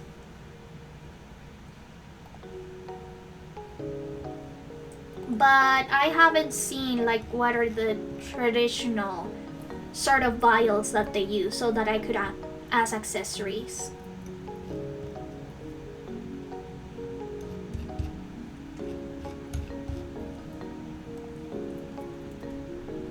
And thank you, I am so glad you liked it. I always get really nervous when I am making a character based off of a culture I'm not as familiar to as I usually am. And China isn't one that I actually do much investigating on. Like, very simple terms they use. Oh, you're talking about OK Lab. The use of OK Lab and similar color spaces is what makes movies look so much more professional. In a weird, non-indescribable way. Huh. Yeah, color grading is a very, very big part of movies. And just illustration in general. Thank you so much, Lee. I am glad you like it. I struggled a lot because unfortunately I couldn't find like very high quality pictures of traditional wear. Usually they were either very pixelated or they were from Pinterest, so I wouldn't be able to check out the history, and that is something that I really do like doing when it comes to designing a character from a different culture. I really like checking out the history and adding little details that would have been historically important. I also would like to maybe add a little bit more of red accents because I do know that red is important for Chinese New Year. So maybe the flowers, I'll be turning them red. Oh, I'm so sorry, Heel. Maybe you got a thumb cramp. Just new to Pinterest and search up hanfu. The problem with Pinterest is that it has gotten a lot of AI stuff lately. Unfortunately, it has been very difficult to filter in Pinterest when it comes to AI, because now every tag is just flooded with it.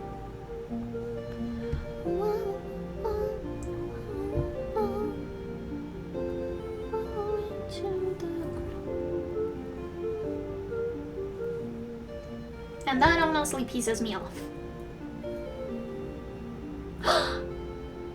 So I should wear more green. That's great. Thank you for the tip. I do know that green is good because it is the wooden snake. So you know, that's the element that it's associated with this current year's zodiac. That's so cute. Pastel green is such a nice color.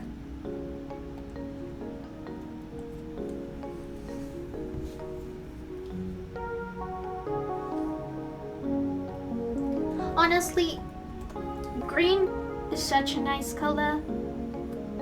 There are very few shades of green I don't like. Then again, as an artist, I have found out that I actually don't really dislike colors anymore in the traditional sense. Like, there's always a color that looks good in something. But I'm glad that green is lucky. I don't have much green stuff, but maybe it's time I stock up on green clothing for this year. especially since it's summer here in Colombia, so it might be nice.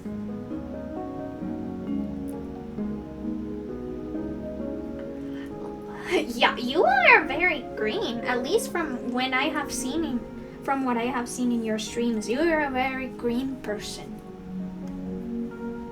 Or at least you veer towards very green / emerald / turquoise kind of colors.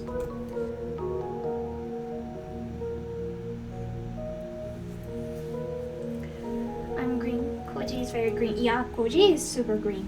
He almost looks like aloe cookie. Genji is green. Genji from Overwatch. I mean, the skin of Genji that you're using is orange, isn't it? It's a yellowy orange.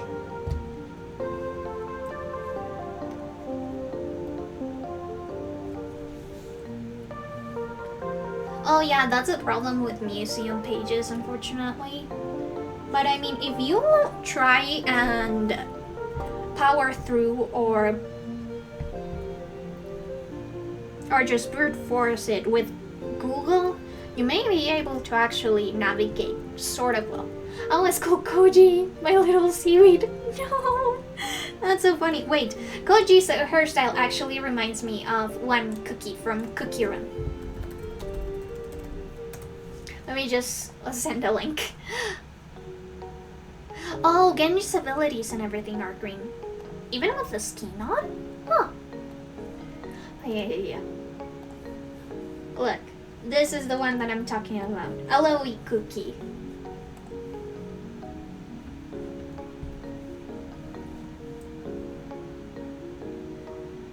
Aloe cookie! She's from Cookie Run Oven Break. I don't think that she's on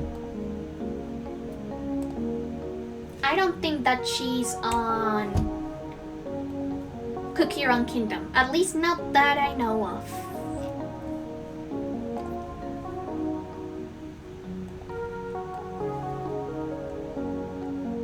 Oh, Tower of Adventures. I don't play Tower of Adventures because it makes my phone turn into a nuclear reactor.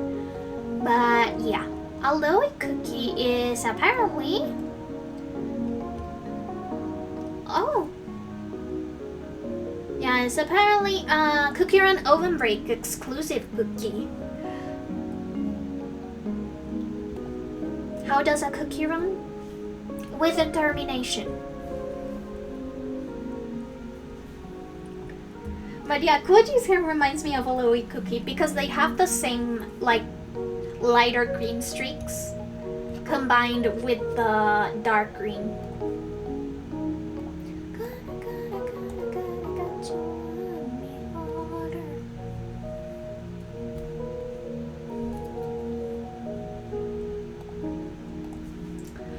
I used to play Cookie Run's Kingdom. I am also in the pure vanilla server, but the thing is that I got really bored. Because unlike Cookie Run Kingdom, in Cookie Run Oven Break you can actually like control the cookies and do a little obstacle course, and it's way more dynamic. So I am actually far more interested in Cookie Run Oven Break. Actually, the cookies were made by witches. Whether you think they're monsters or not is up to interpretation, but aren't witches usually also human? So you could say that they can have human souls.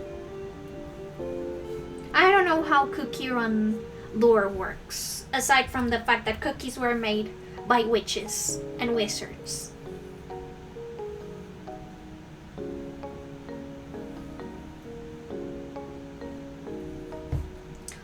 And some witches, at the point of their death, decided to put their souls into cookies. Oh yeah, tell me what you think when you see Koji.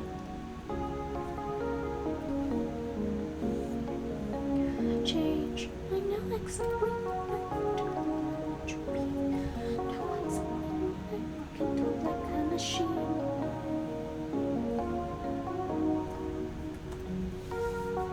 Yeah, the decoration in C Arcade is pretty fun. But I find the 3D decoration not as fun as it is in not Tower of Adventures but Witch's Castle, because Witch's Castle is more like a paper doll diorama. Okay, I'll check the Discord.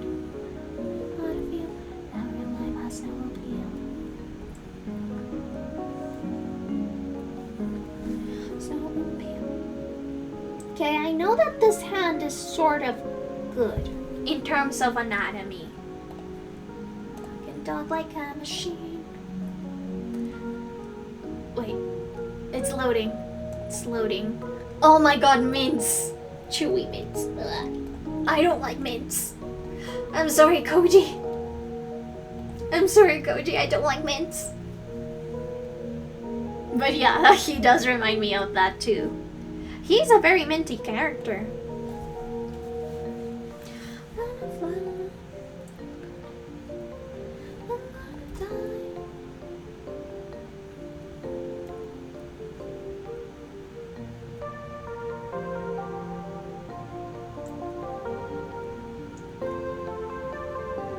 I should really try and design a poison vial for this character, so that they can poison their enemies. And also snakes have poison most of the time. Oh, earlier in stream I told this story. Oh, human ghosty. Well, for that I'll have to reach affiliate, you know? So, until I reach affiliate, human ghost, or Hugo for short, will be a mystery. It's their final design. Because I have been working on their final design this few days.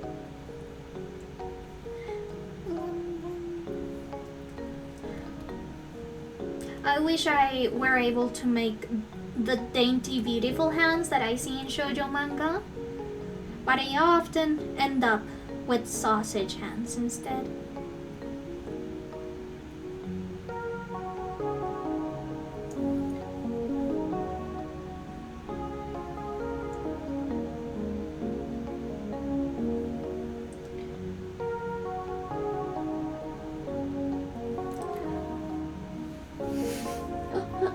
Hands are so hard.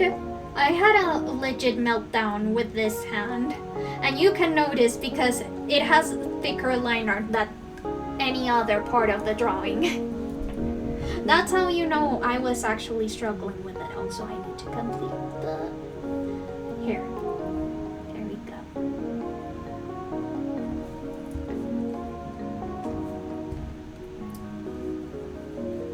Are piercings bad in Chinese culture? Because if they're not, I would like to add some snake bite piercings to this character, just for fun. Another fun little reference to snakes.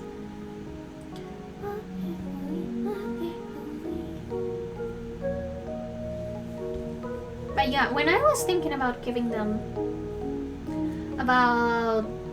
being a snake character, I thought that maybe if piercings aren't good, then maybe I could instead give them long nails, so that they can prick people with their long nails.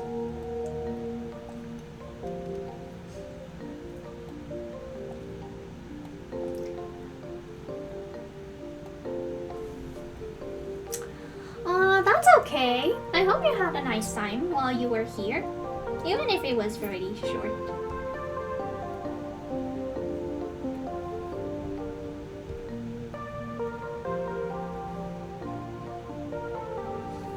Also, it was very funny. Koji meant.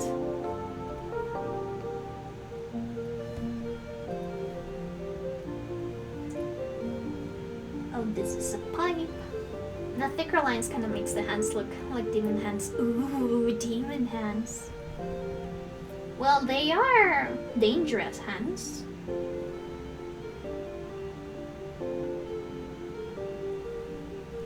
Alright, I think that for this I might need a ruler. Yeah. Grab that. And also delete this. this.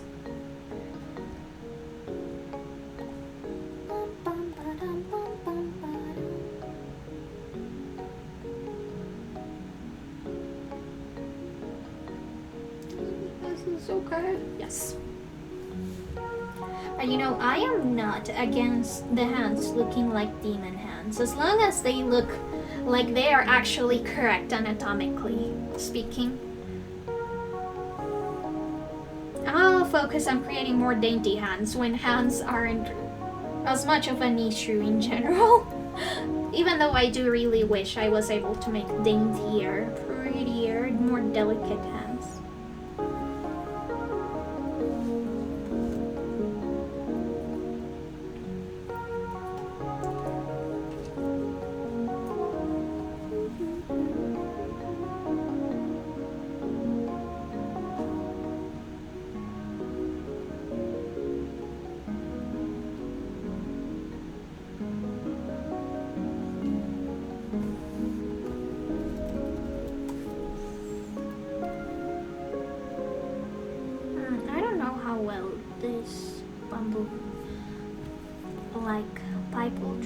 To the final drawing, but I hope it looks good. Just because I thought it was very thematic. Also because since he is a wood snake, he must be smoking them leaves.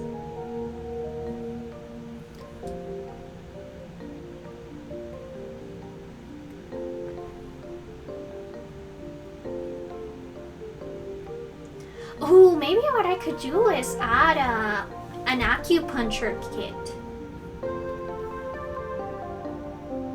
Or something similar.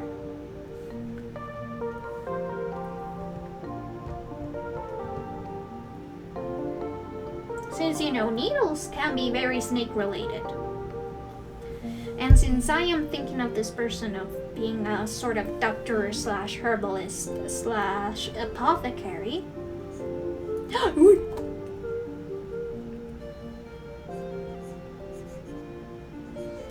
that could be a good idea. Oh wait, no.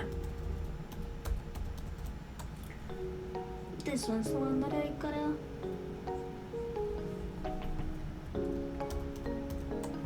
No, wait. It needs to be home. Well, if this pipe falls, it falls. Deep cut album covers. Deep Cut is such a good band. Love them.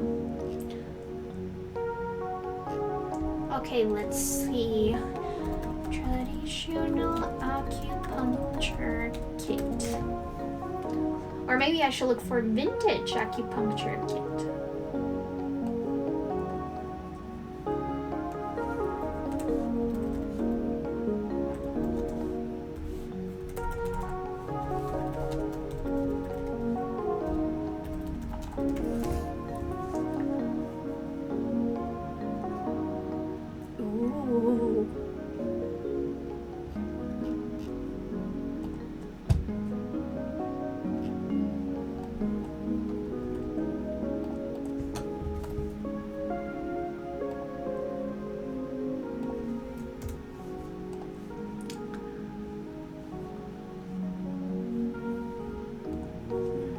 Deep cut. Well, I mean, deep cut is deep cut. I know them very well. Huh. Not much about acupuncture, like small acupuncture kits. Well, I guess I'll have to look for other accessories.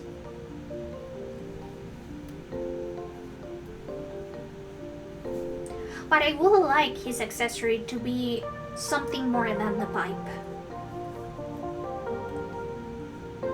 So that we can really add the imagery of him being some kind of doctor or somebody that works with plants a lot.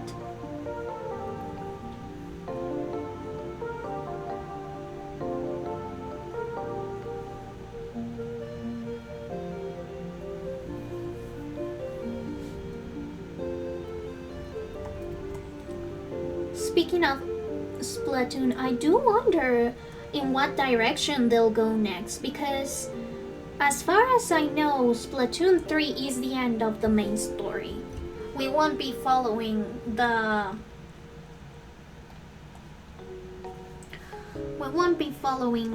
same story anymore about the whole Splatoon battalion thingamajig. So I suppose that the other games would be sort of like spin-offs, but I do hope that maybe Splatoon will be able to do a prequel. I would really like to have a prequel.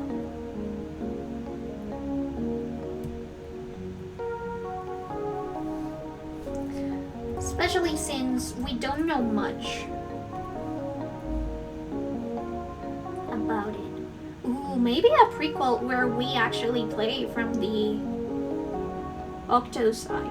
Just because we haven't really seen how the octopi lived before they were reintegrated into society after Splatoon 2. And that was always fascinated me. Like, what happened to those underground Octo cities?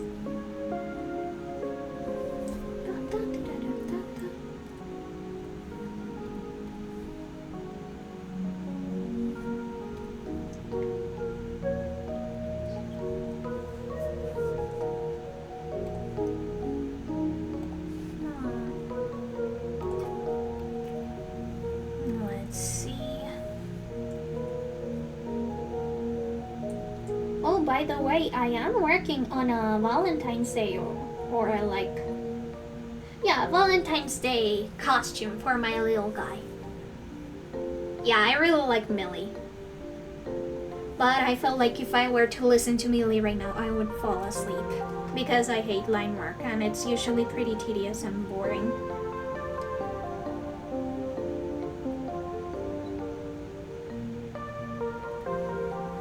As much as I love them, I fall asleep to them very often.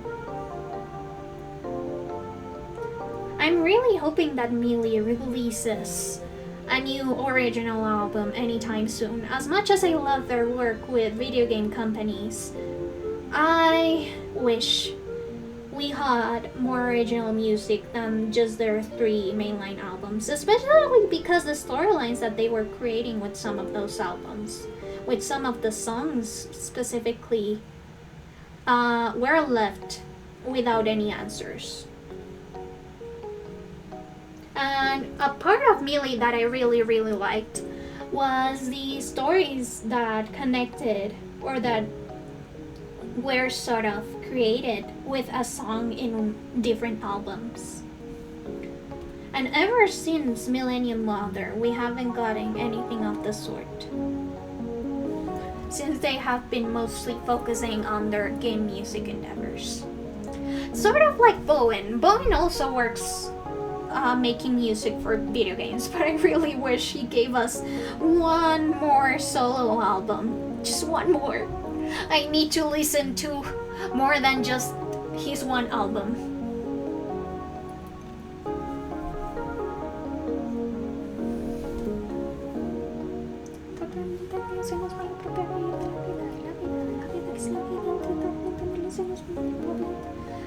Funny thing about this song, I don't know if you guys were ever able to hear about the whole drama between some AU versions of Kakyoin and Jotaro,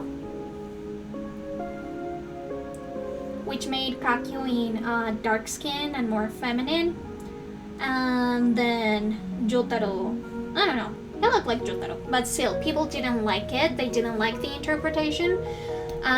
They bashed the artist a lot and whatever, but anyways, some other people really liked the artist's work on the AU, and eventually the artist started developing those characters as just standalones instead of interpretations of Kakyoin and Jotaro, and it ended up being so popular that now those original characters will have an animated series, and it's actually being developed.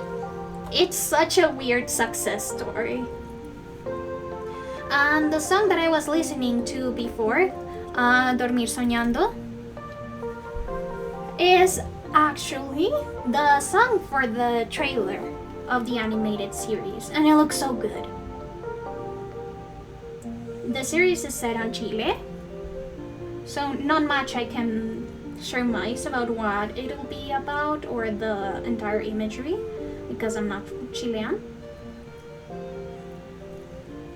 But still, it just looks like such a super fun idea. Imagine your fandom characters just end up becoming their own thing and become so famous that you are able to create an animated series out of that. That's kind of like the dream of every OC maker ever. And it's also really funny because we have seen that before with Twilight and 50 Shades of Grey. And the other one that's also a fanfic of 50 Shades of Grey. I don't remember which one is the one that is a fanfic of 50 Shades of Grey. But Twilight was... why no. 50 Shades of Grey was a Twilight fanfic. And then another writer ended up doing a 50 Shades of Grey fanfic that was later turned into a movie. But honestly, these characters just feel so different from the source material that it really has become its own thing. And I am super happy for the creator. Also, oh my goodness, it's already 10 p.m. So I think that we'll be ending the stream right now. And we'll be doing a small exit raid. I'll just... Bear Ghost. No, but I might check them out. After all, I should check on my brethren every now and then. Wait, Necromancing Dancing is by Bear Ghost? Then yeah, I do know Bear Ghost. That song is sick. But anyways, to the tune of Necromancing Dancing, let's do an exit raid. So give me a second.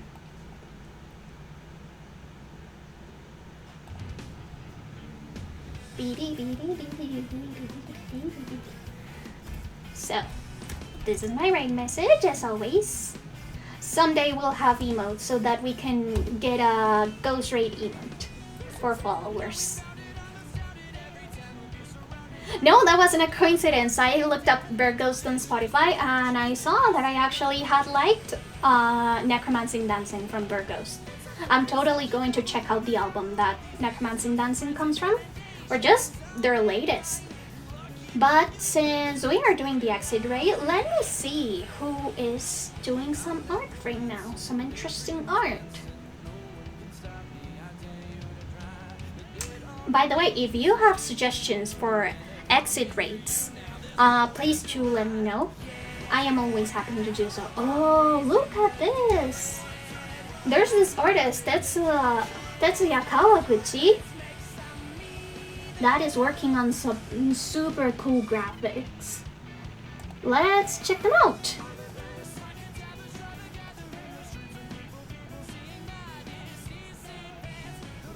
Rivers is a vampire. Oh, thank you for the recommendation. Wait. So, since we are going to do a raid, let's ready up our raid messages so that we can give this person a nice surprise before we leave. And again, thank you so much for watching, and I hope to see you on Wednesday when I'll do another art stream, this time for Chinese New Year.